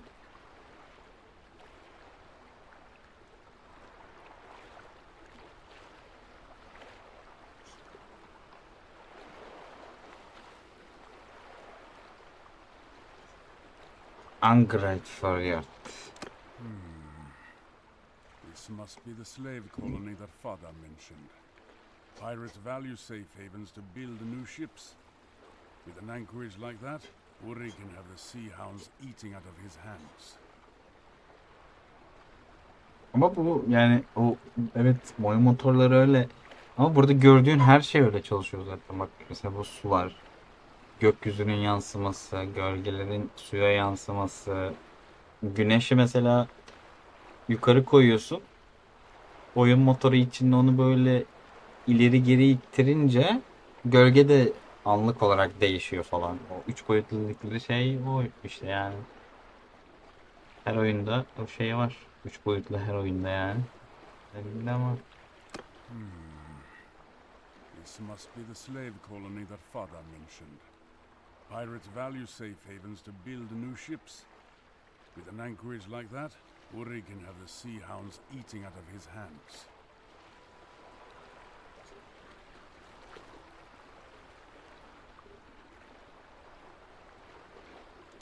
Come now. I couldn't have you dash off to hunt Cruzas before the silver got past the Sea Hounds. My brothers named me their emissary, you see, and we diplomats need to be crafty.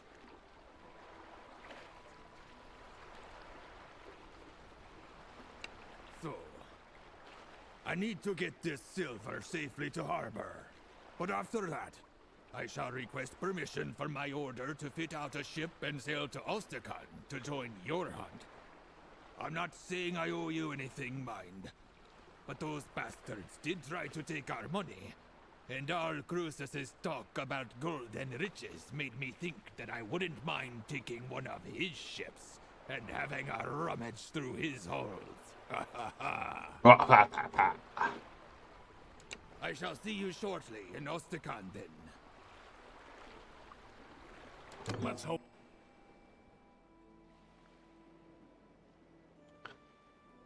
For a fair wind back to Austin. Assassin's Creed Black Flag yaz bir. Bir de Sea of Thieves. Hırsızlar Denizi, Thieves.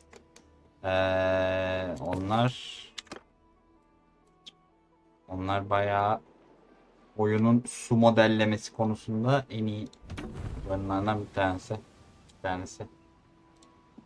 Bayağı güzeller yani. Box. Postigo.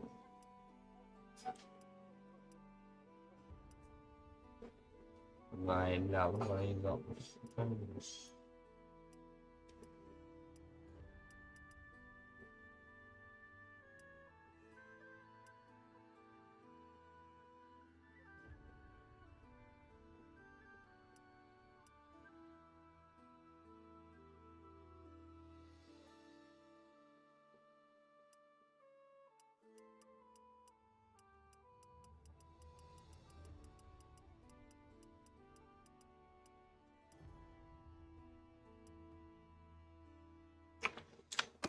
Yani şu yetenek galiba bizi mahvetti ya.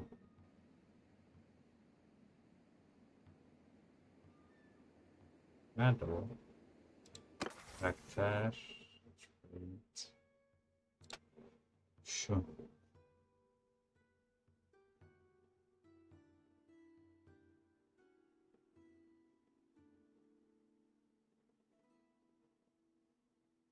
Şu. Karavan Master.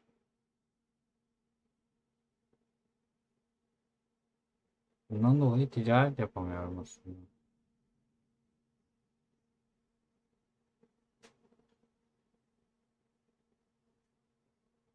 Neyse.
Black Sea değil, Black Flag. Black Sea değil. Vardı da eski oyunun yenisini çıkartacaklar. Bir de oyun 2016'da mı 2015'te mi? Yo, Witcher'dan önce çıkmıştı o herhalde. Bakayım. Assassin's Creed bu arada. Assassin's Creed Black Flag. Onu videolarına bakabiliriz. Açayım hatta bir tanesini.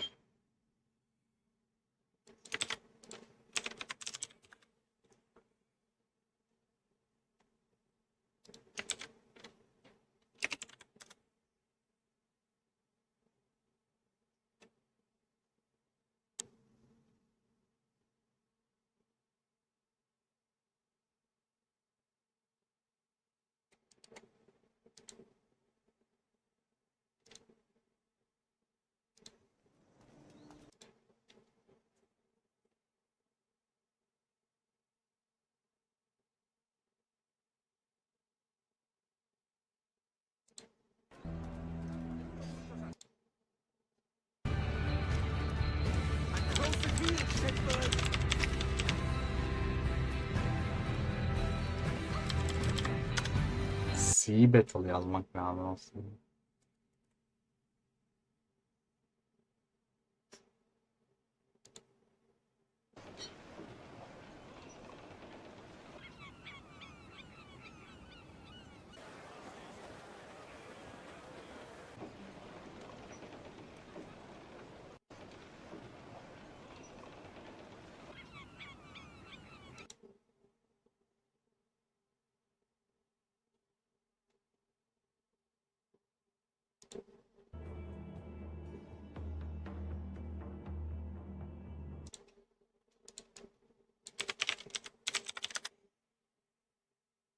saniye açmadım ben.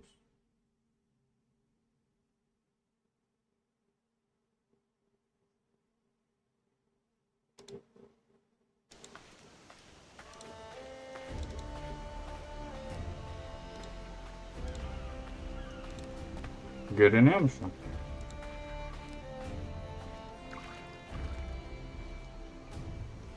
Ya bunu sen izlesen şey daha iyi olabilir.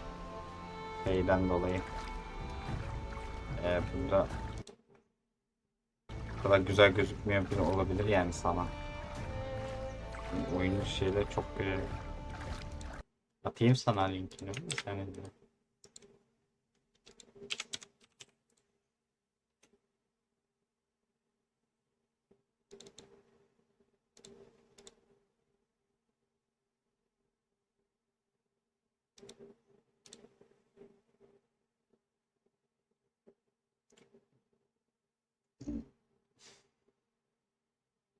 Açılsın WhatsApp.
Bu dakika sana getirip atıyorum sana ikincisini.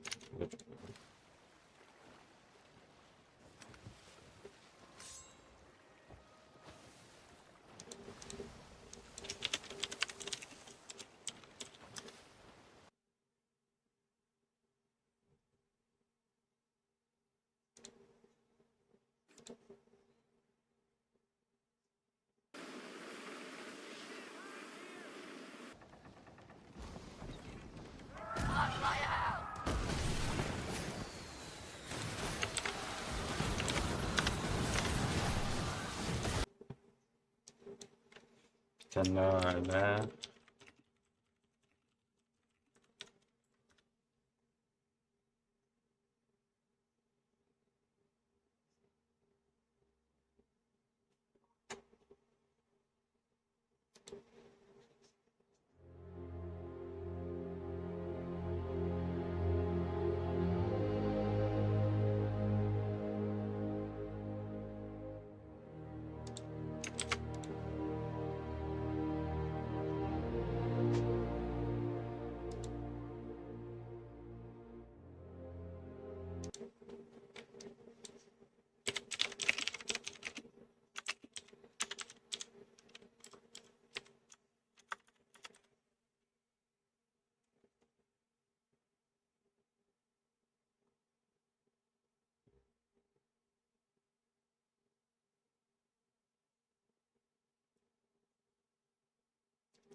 Ben son bir tane daha atacağım. Ama bunu Instagram'dan atacağım.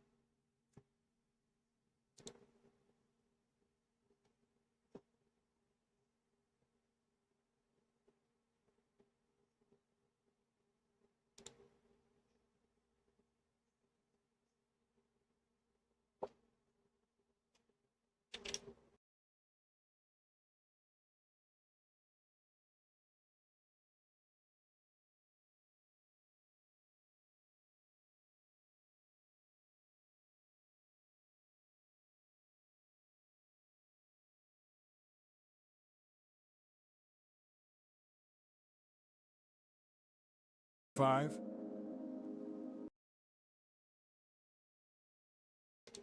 Instagram'a bak, Instagram'a. Hepsine geç, ona izle. Yorum yap. Ve gitsin bakalım Moskova ona.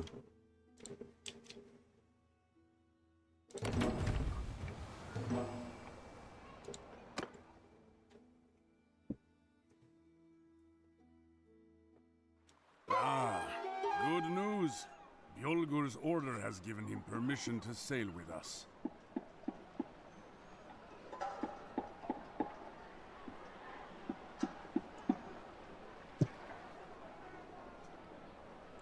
Greetings! I've got my longship, Corpse Maker, and more of my brothers may yet join us on the journey. We also brought a capture vessel. Agile and light, which mounts a ballista. We call it the Golden Wasp. We've brought up most of the ale in Ostakan for our voyage, as I think we'll be heading for the sweltering seas of the south. I've been making some inquiries. Krusas is well known and respected in the Empire and in Vlandia. He mines sulfur from islands in the Gulf of Charas.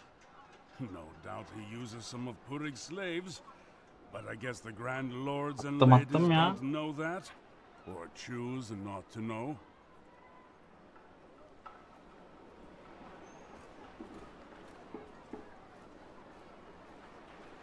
Gitmemiş. Dur atıyorum, bekle.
No, not hard to find at all. On the way there, I hailed some fishermen who chase tuna in the Gulf of Charas, and they say he is known to frequent a string of islands known as Skatrias. They are said to be barren and foul-smelling. I can't think why a merchant would want to anchor there. Were they not the site of the sulfur mines where the captives are sent? So, I say we set out for these islands and hunt for Krusas.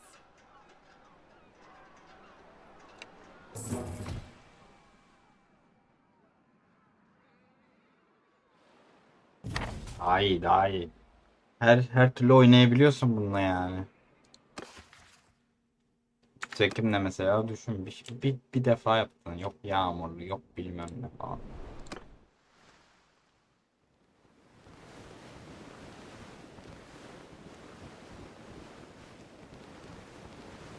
Evet, genelde öyle bir sıkıntı yaşanıyor tabii ki.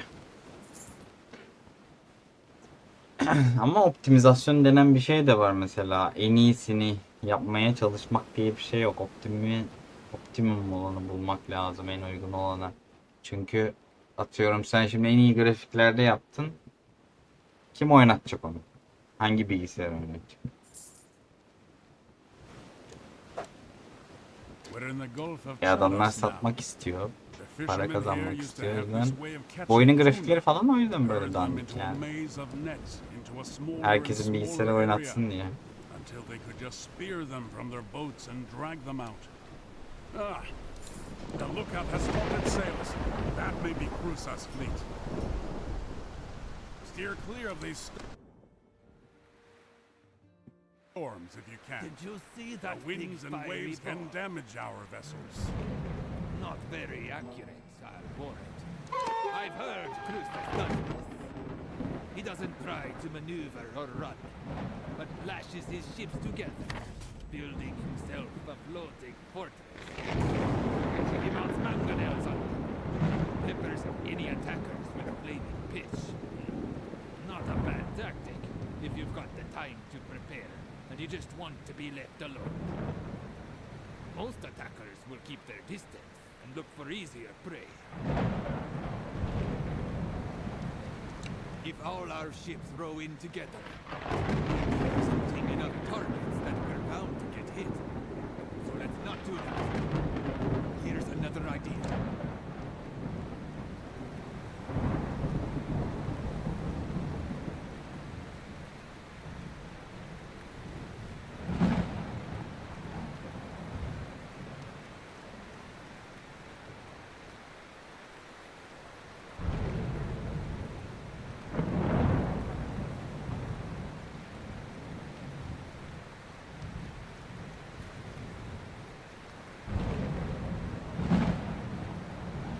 I saw you handle that fire ship at Omor, and I think you're the one to take the helm. I'll come with you.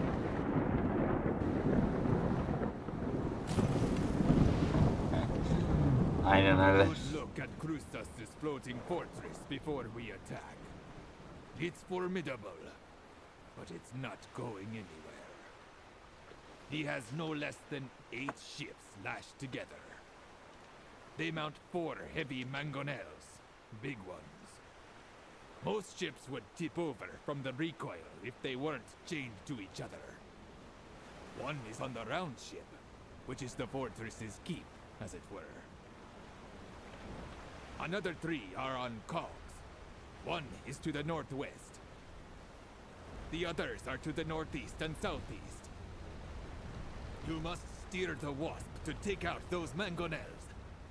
You need direct hits, but don't get too close, as their decks are packed with archers. Also, keep moving. 1 or 2 hits could shatter our timbers or set us alight and make an end of us. We're right behind you, Ulan brother. sadece bununla mı yapacağız yani? Let's take this vile toad of a merchant down.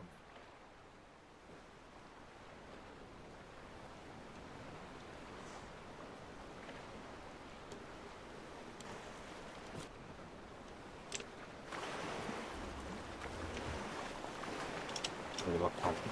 That hit us! We're still afloat, but the next time we might not be so lucky.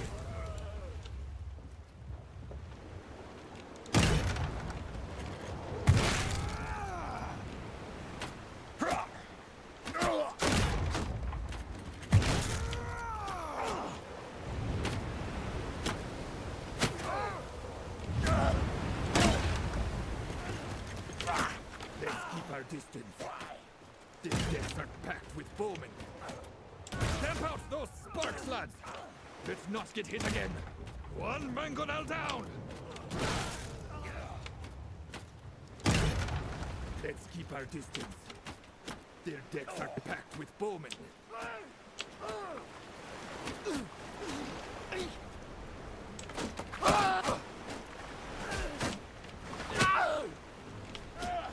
Let's keep our distance. Their decks are packed with bowmen.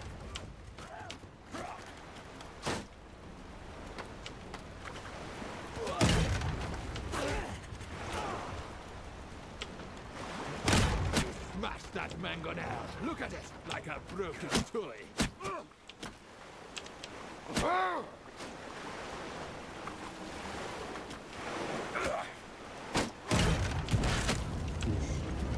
Let's keep our distance. Their decks are packed with bowmen. Ya arkadaşım tamam da kalkanına tut o zaman ya. Allah Allah. Let's keep our distance. Their decks are packed with bowmen.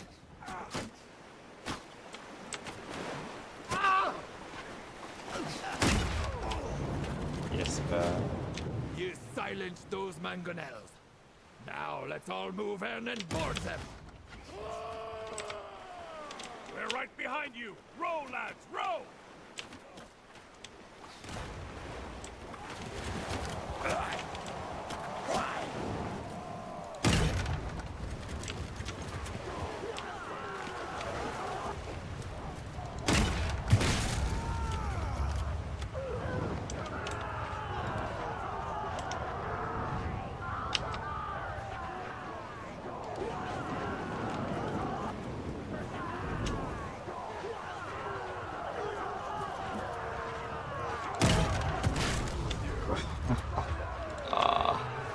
Headshot attık.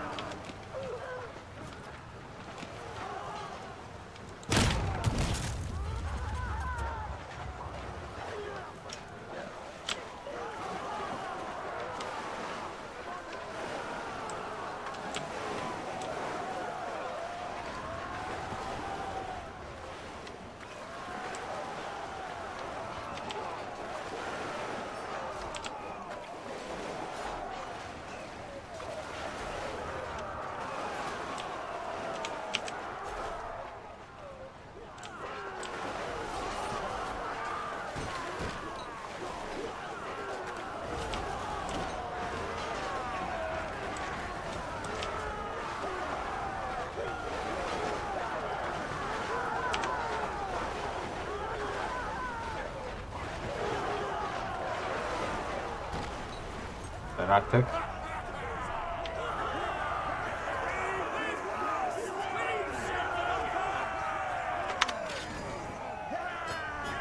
Ay 0-2 normal ya. Allah Allah. That was a good fight. You Mancınık. did a Evet. fine job. Now then, I wish to present you with my old acquaintance, Salautas Cruzas, who gave himself up when the last of his men fell to our swords. He seems very Cruzas. Step forward. I am Salautas Cruzas. I sail under the protection of the Sea Hounds. If you kill me, it will not go well for you.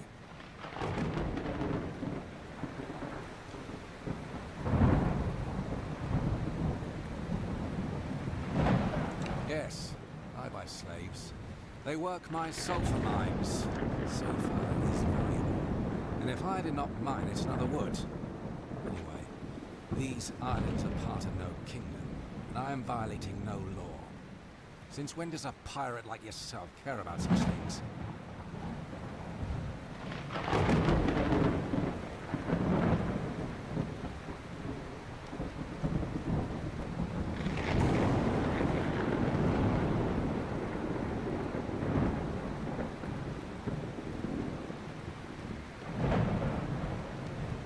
So then, I believe I have heard of you. Keurig spoke of you.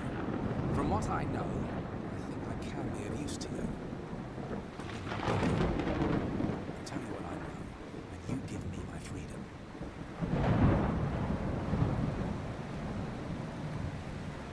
So then, when I last spoke to Keurig, I saw your sister among his captives and tried to buy her. Not that one, he said. That's my insurance against a pair of avenging furies. I think he grudgingly admired how persistently you pursued him. He told me the whole story. Apparently, you had taken passage with him on some voyage to the north, hoping to find and free your sister from pirates. Then, you stole his ship, so he said. Realizing you were a dangerous enemy, you made it with her. So, I can tell you how to find Purin, which means you found your sister as well. But if you harm me, it's likely you'll never have such a chance again. So I repeat, do not bargain. Indeed. So then, Purin is on a bit short of money, and has arranged to sell off some of his captives in the Granfjord, his hideaway in the north. He will be anchored there for the next several weeks, doing business with his favorite buyers. He may be able to get close to them without him suspecting that anything is amiss. Were you to be one of these buyers? Among other. Good. Then we will take your ship. It has fine lines and expensive fittings, and I have no doubt that Purig, who has an eye... Purig is holding your sister as a hostage. Capturing his round ship will be a very delicate affair. If he sees Krusa's ship and believes that we are Krusas, we may be able to allay his suspicions while we sneak aboard and turn things to our end. We shall need to think on this. It might even be good to keep Krusas with us to converse with Purig or his crew. Ah, good news, Krusas. For now, you say. What, might I ask, is to be my fate?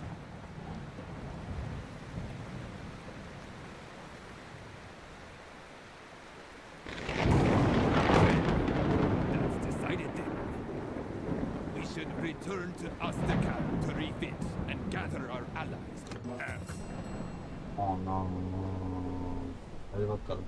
Now back to Ostrakan.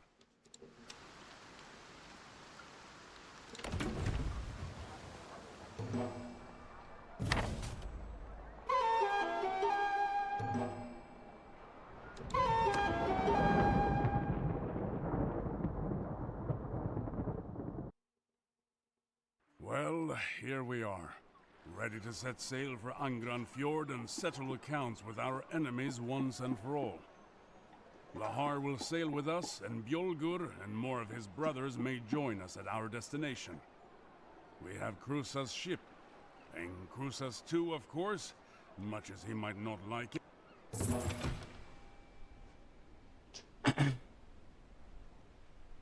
Oo, 196 kişi olmuşuz vallahi.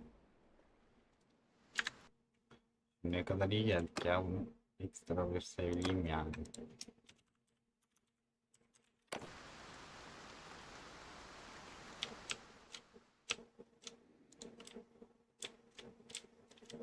Aa, burayı almış bak. Hadi ya. Steer clear of these storms if you can. The winds and waves can damage our vessels.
This part of Vineland, here in the far north, is called the East Cup. I can see why Purig made his base here. There's little reason for most ships to come this way, unless they're chasing whale or walrus. Even if you're an old Vinelander like me, the wind that whips past the promontory will put a chill in your bones.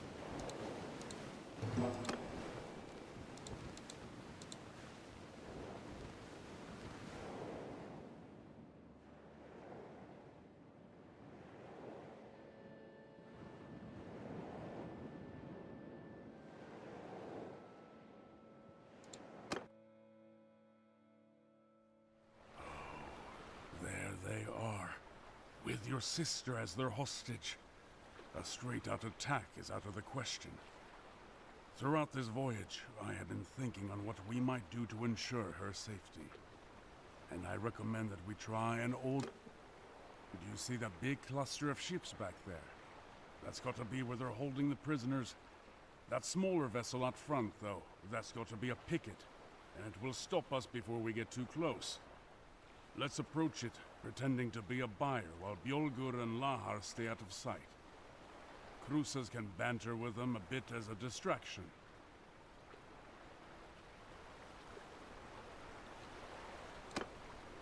You and I, meanwhile, shall dive off the side of our ship. Swim around to the stern of the prisoner ship and climb up the side. O gizli görev. Then together we can try to find your sister on... Okey. Mantıklı usta. Bana helal olsun yani. Deneyim yani. Ben deneyimli yani. You see that big cluster of ships back there? That's got to be where they're holding the prisoners.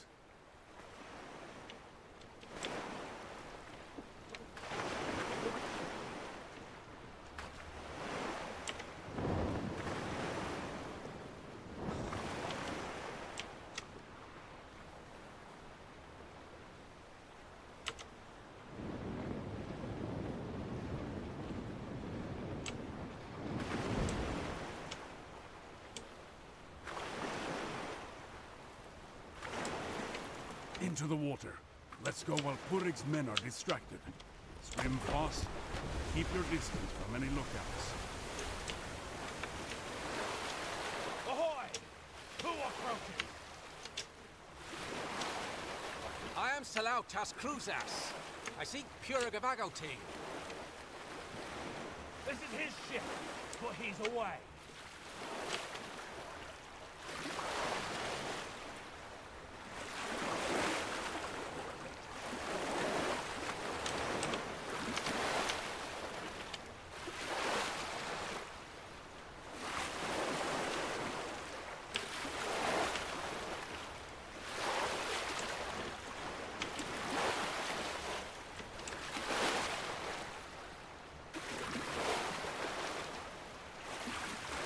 Neye boşlandım be?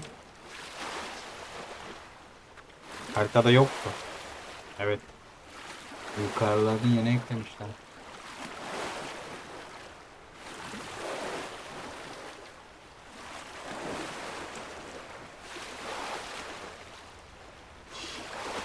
Değil. Hadi be ya. Yüz artık.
Ana görüyordu bizi yani.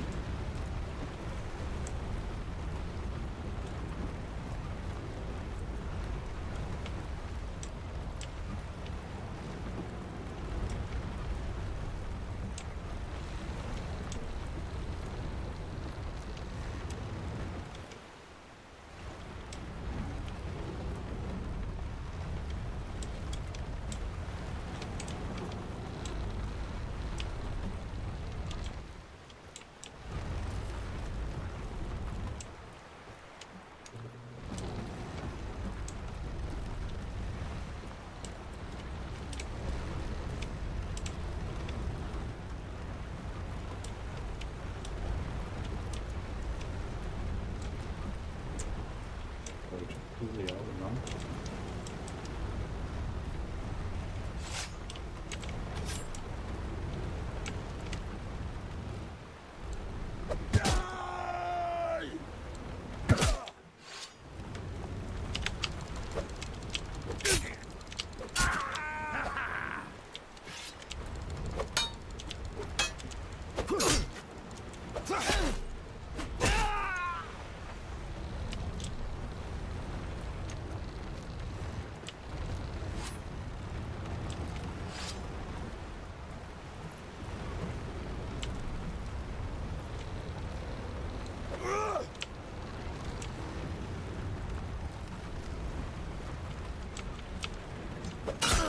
Very good.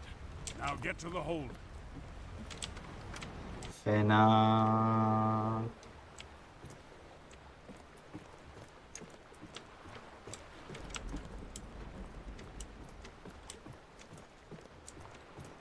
Ay dur şimdi çok şey geldi kalk geliyorum hemen.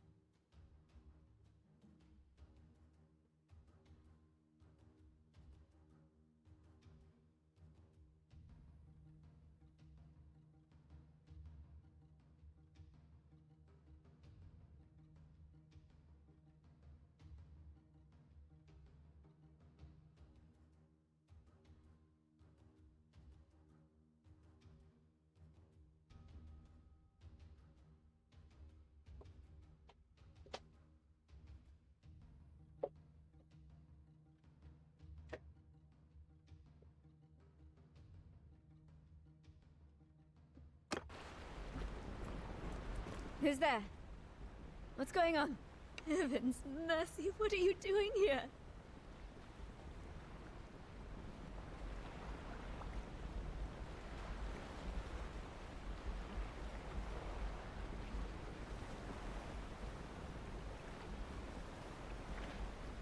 I'll be silent. What's going on? Can you get me out of here?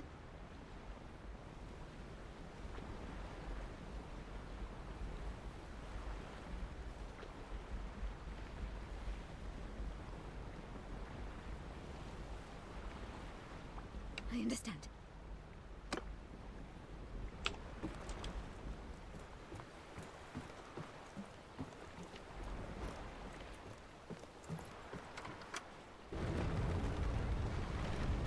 Well done. But your sister is still within, and we need to get her to safety. Cut the lines tying us to the other ship, and let's be away.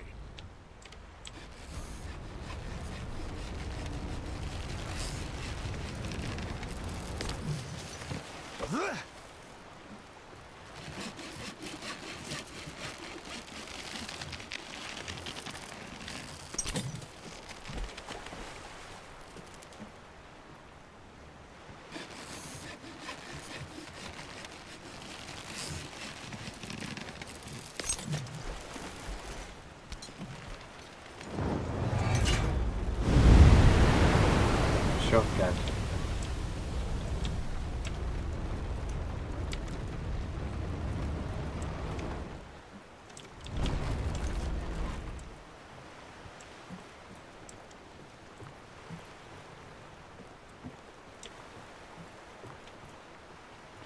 Stanik yapayım şurada.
Lan birim kaldı ya. They're going to board.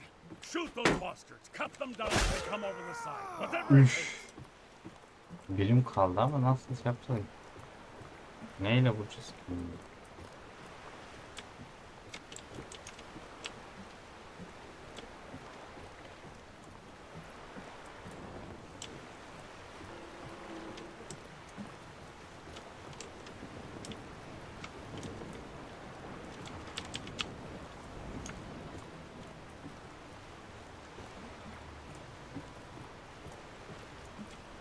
Anlamadım ne dedik ya? Of nasıl alacağım ki bunları ya? Şeyim yok, canım yok. They grappled us. Die!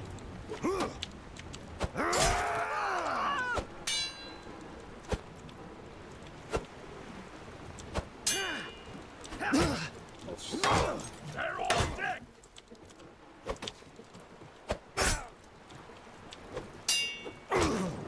Olmaz abi. Birim kaldı, birim yani. Ne zor ya.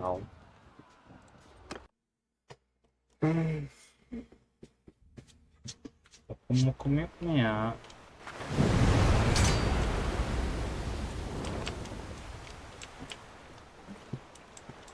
God's blood, we can't get past them. They're going to board. Shoot those bastards. Cut them down as they come over the side. Whatever it takes. Shoot. Neyle shoot yapacağım ki? Shoot'umdan bir. Olmaz yani.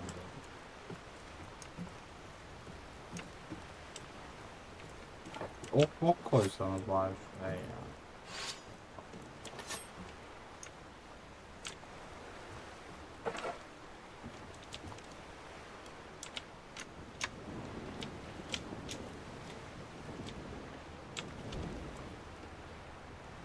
Şuraya mı çıkarız? Oraya çıkarız.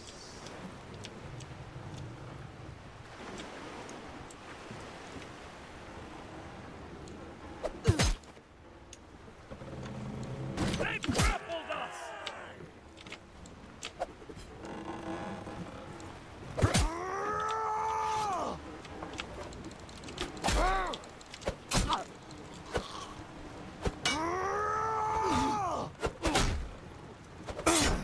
They're on deck.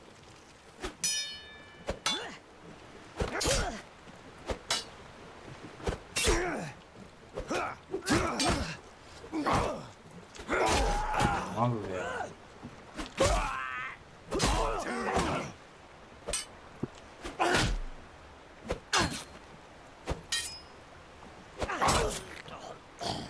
Aha. Burada ok var. Yap.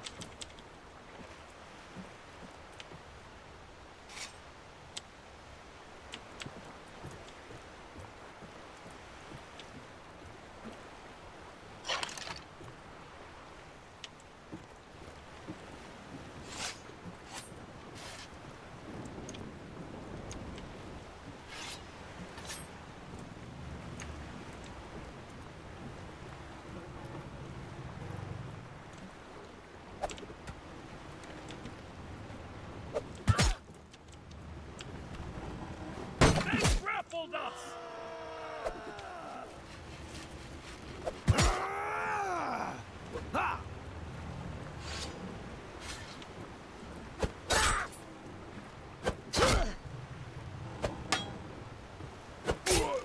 They're on deck.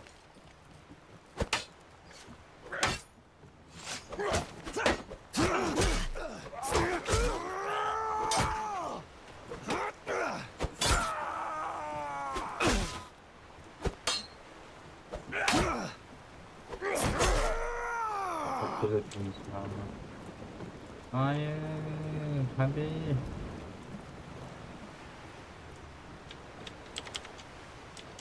They grappled us.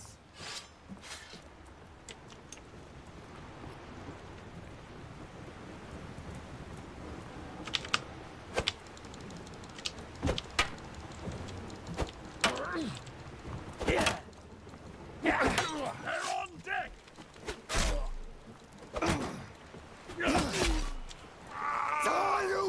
Hoppa.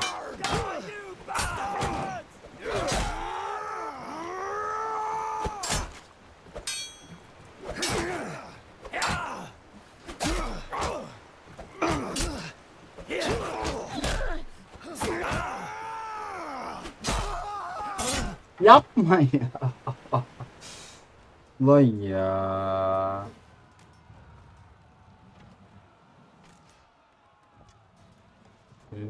Lim ne demek mi? Bu ne demek mi? Lan bir ok kalmıştı ya. Kesin ondan sonra da yoktu ya. Of. Gerçekten ya. Beni bitirdiler. God's blood, we can't get past them. They're going to Ya bir board. ok olsa Shoot alacağım those onunla, yay bastards. yok. Cut them down as they come over the side. Whatever it takes. Ammunition barrels. Ammunition barrels. Ah.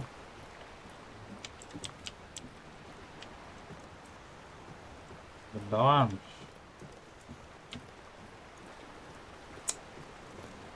Of be kardeşim. Başka bir yerde var mı ammunition barrels?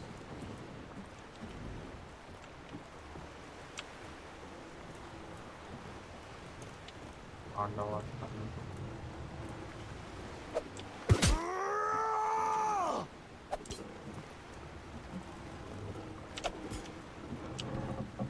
They grappled us!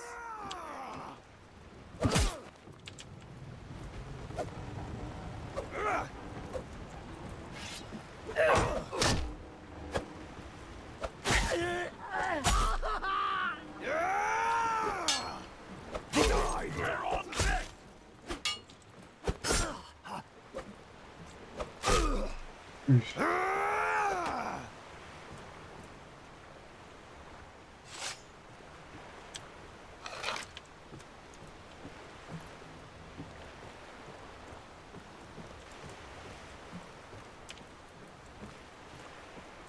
Hiç hasar yemedim, iyi bakalım.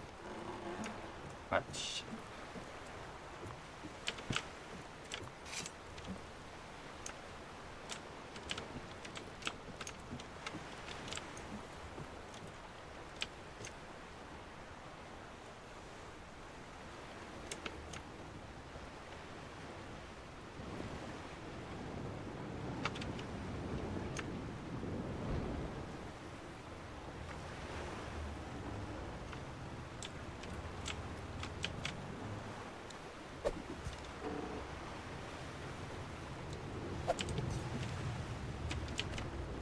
They grappled us!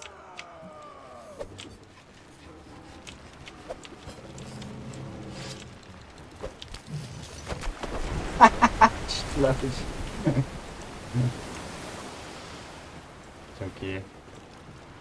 Çok iyi.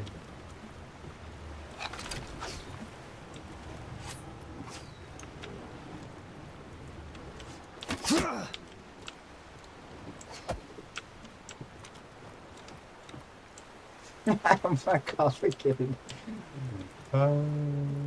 Ama şey yapabiliyor muymuşum ya?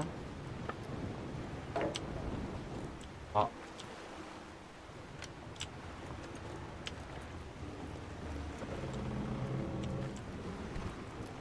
They grappled us!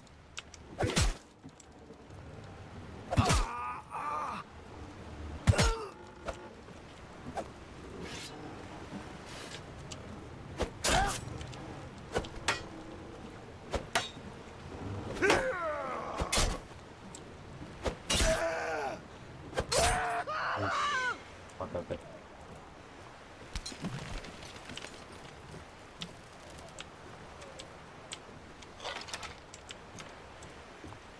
Hadi be kardeşim, kaç kişi alacağız ya?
zaman ya.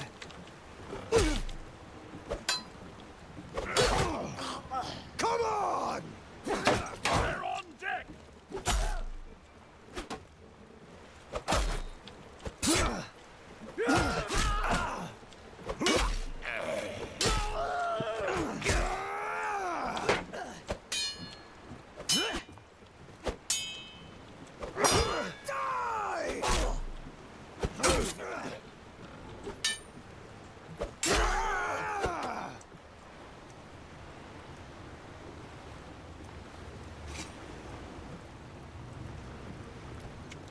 They've grappled us!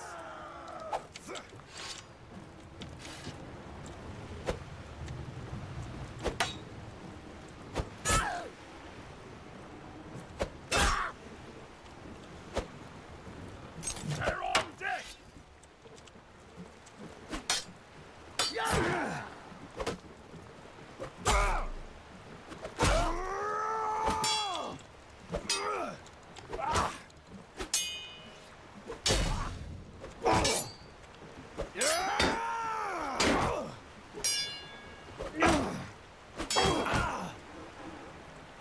Aha ne oldu? Değil mi? Ahoy to you, Gunnar. Ay, An bitti. exemplary escape. Of. Is the captive safe? Sıkıntı You yaptım. two snatched their ship right Alıyorlardı out from vallahi. under their noses. A fine story to tell my brothers. If we survive this. Ahoy to you, Bjolgur! And ahoy to you, Lahar! She is indeed safe with us. But now it looks like the whole pack of hounds are coming baying out to meet us. You two brave fellows get on our flanks, and we'll meet them prow to prow. Bir de bu ne demek kardeşim?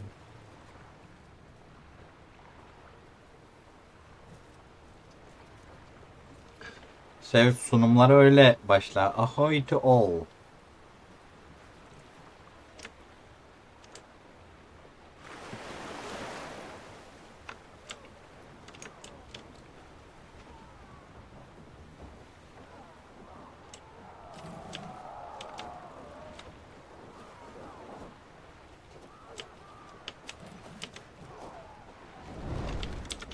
Footman!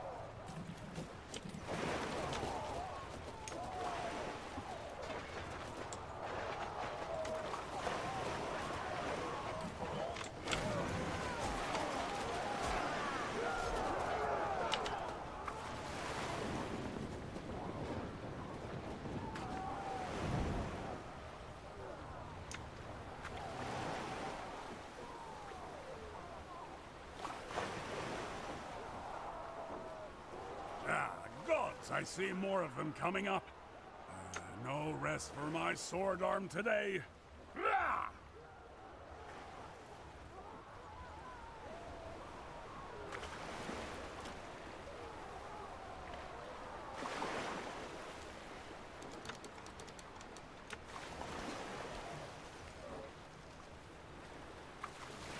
Soldiers!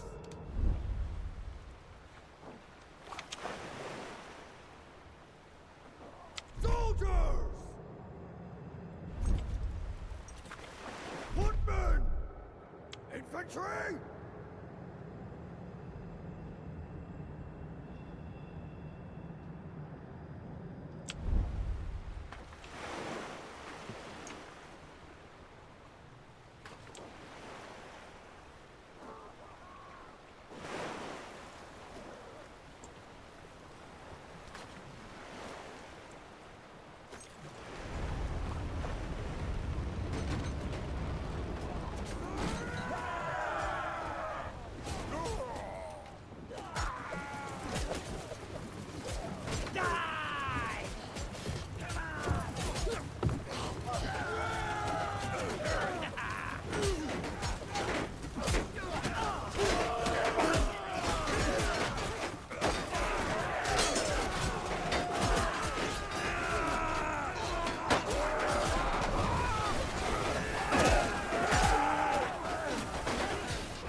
böyle bu kadar insanla çıkıyor mu ya? Allah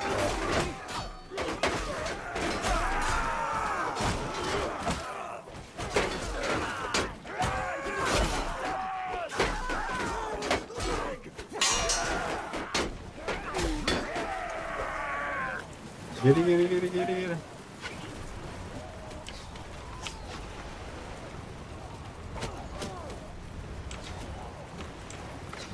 Ya yok mu ya hiç?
Lan.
Fast forward yapayım ya acaba.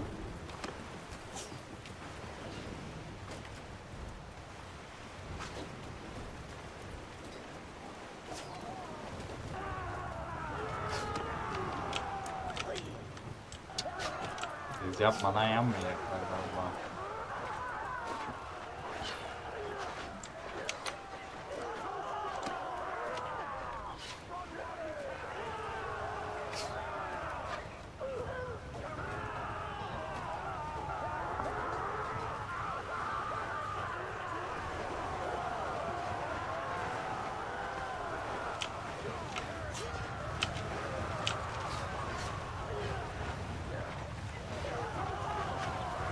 Hadi be alın şunları artık.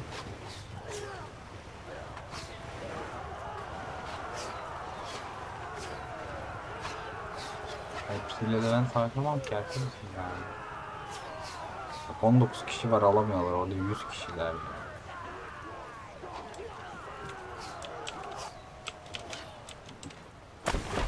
Al. Aşağı düştüm ya.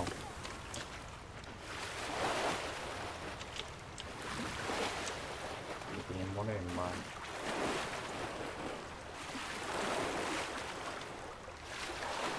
İyi Allah'ım ya. Bu da çok yavaş düşüyor.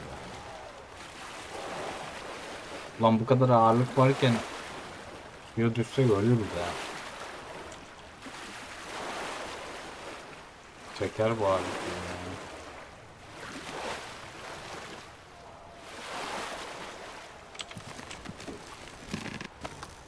Oraya bakıyoruz. Arkada savaşıyorlar.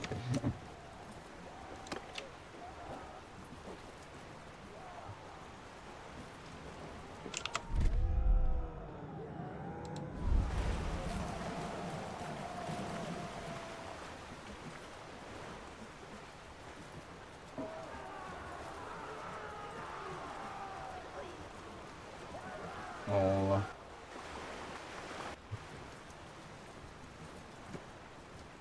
Who dares provoke the hounds in their lair? Is that you, Gunnar? You and your companion? Aha Purik. I will fall upon you like an eagle and tear out your livers. I will shatter your ships to splinters.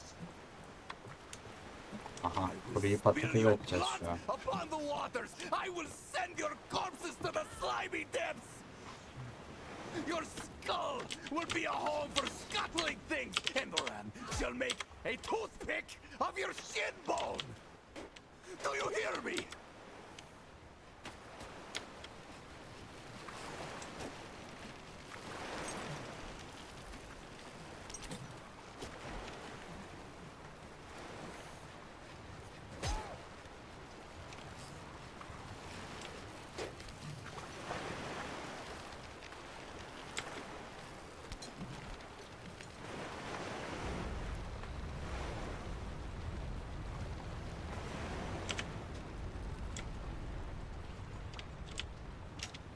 Infantry!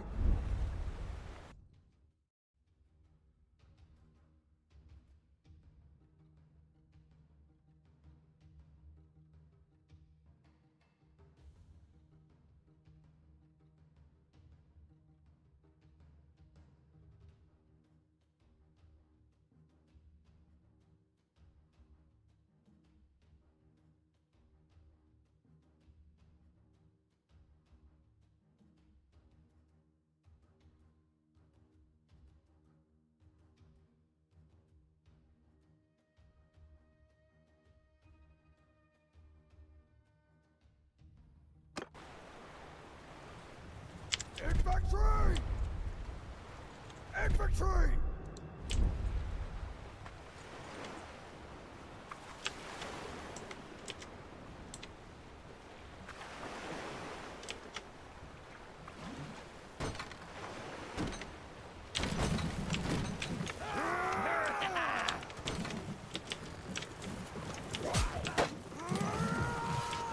You bastard!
You and Gunnar have been slaughtering my allies up and down this coast.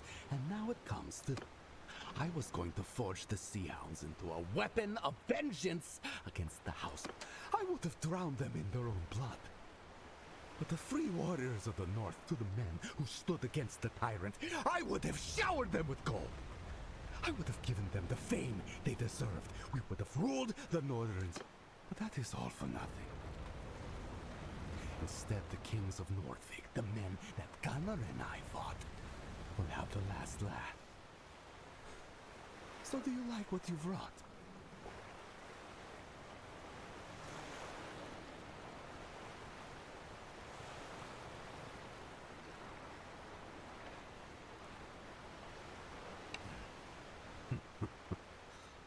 much honor in having your men just cut me down, is there? Fight me 1-to-1. If I win, I go free and we... Attack! First, attack!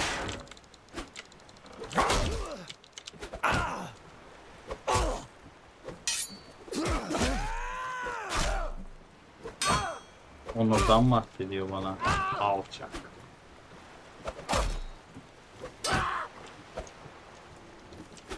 Yield. Yield şerefsiz seni. Yield. Vallahi. Vallahi.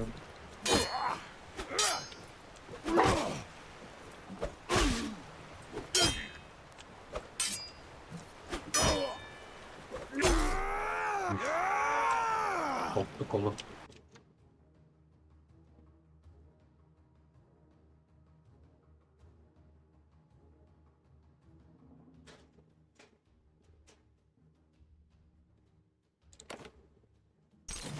Hadi bakalım.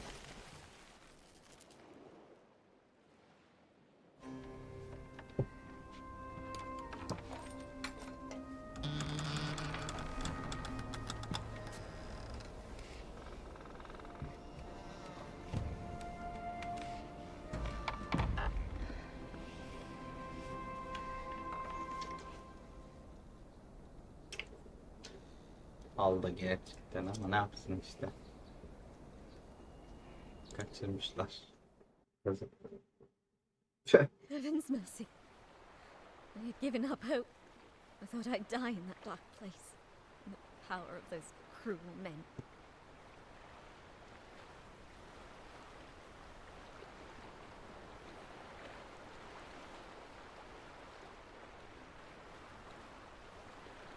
That awful night, Ya sonra konuşuruz diye anlatmaya başladı ya. Allah. Mother and father. I won't speak of it. Some of those villains grabbed me and threw me over a horse. They separated us. They took the younger, stronger ones to be marched to the coast. They mocked us, telling us we would be worked until our deaths on some hot island mine or on some frozen shore. We arrived in Ostracan. We were smuggled in by night. The slave trade was banned by the Vlandian king, although many there clearly profited from it. Eventually, Purig came to buy us. He questioned us all closely about our families. At first I thought he was trying to find out whether he could get a ransom for us. But no, he was trying to find someone related to you. Oh, he feared you, and was keeping me to protect him. They threw me in that cell when he found me. When we sailed from port to port, sometimes I could press my ear to the door. And I could hear Purig discussing his plans to topple the Nord King and build a pirate empire. And I heard your name again and again. Heaven bless you, brother. I'm ready to do my part for our family in the future. But I can see our men calling you. Get us to safety and we will speak again. She's just a girl. Anlatma be ya. Tamam uf. Drama yani. Dinlen dedik, Your dinlenme. sister is free, thank the gods. You gave Purig the death he deserved. None will mourn him. And the Sea Hounds? Well, I doubt they'll recover from the thrashing we gave. Now I think I will go ashore and make my way home. Lagshoven is not far from here. Tövbeler olsun gerçekten. I've settled what I wish to settle. And all this rowing and ramming and climbing and jostling and fighting is hard on my old bones. Ugh. My men, though, I've had a word with them, and some of them have been quite impressed by your leadership. They want to follow you if you'll have them. And as I mentioned, they prefer to sail on our ship here, the Wavesteed. So I guess that's yours too if you'll have it. She'll carry you well, especially in the rough seas of the north. You should come see me in my village, Lagshoven, in Beinland. It's not much, not for a warrior like you, who's no doubt seen all the wonders of the Empire and the lands beyond. But we can pass a summer's night on the beach and drink to our deeds.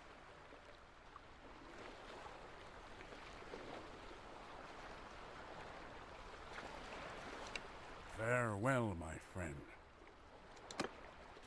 Görüşürüz. Canım.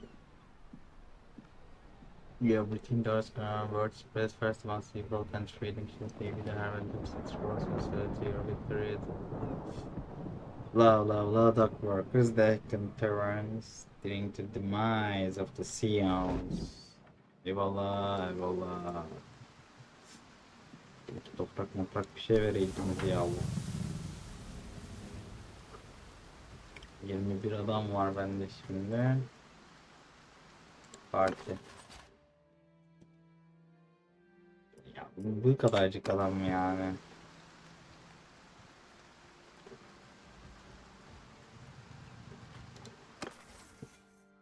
Character. Neymiş bu?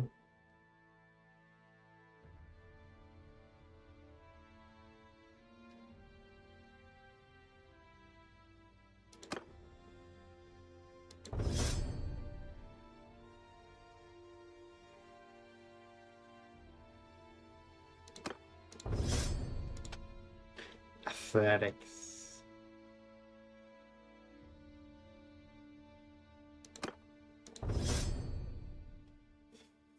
One-handed.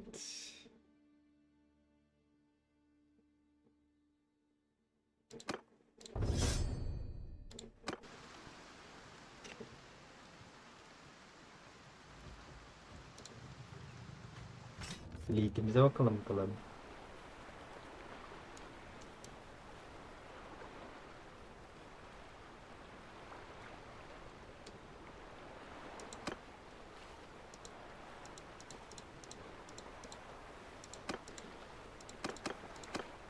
Bunu da upgrade edebiliyordu.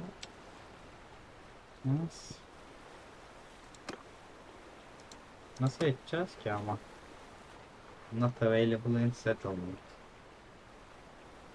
O ne demek?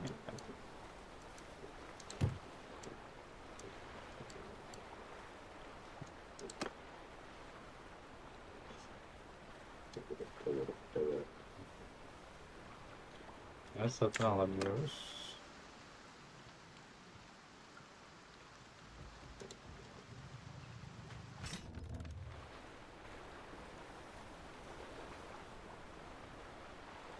Bizim işte bunu satabiliyoruz.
Ya bu haritayı gezmek istiyorum ben ya.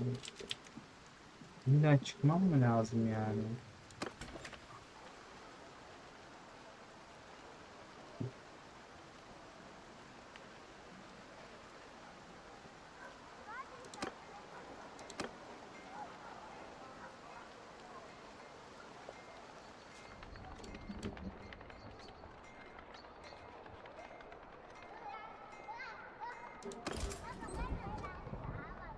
Para var mı?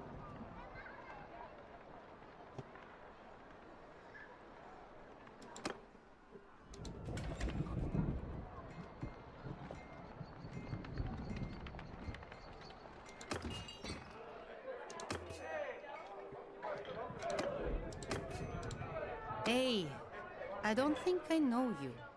Peace to you, stranger.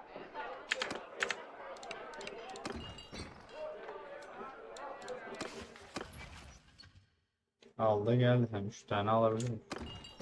Tamam, alayım. Gel yanıma.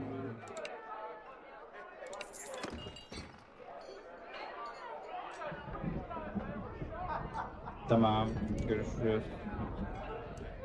Efendim.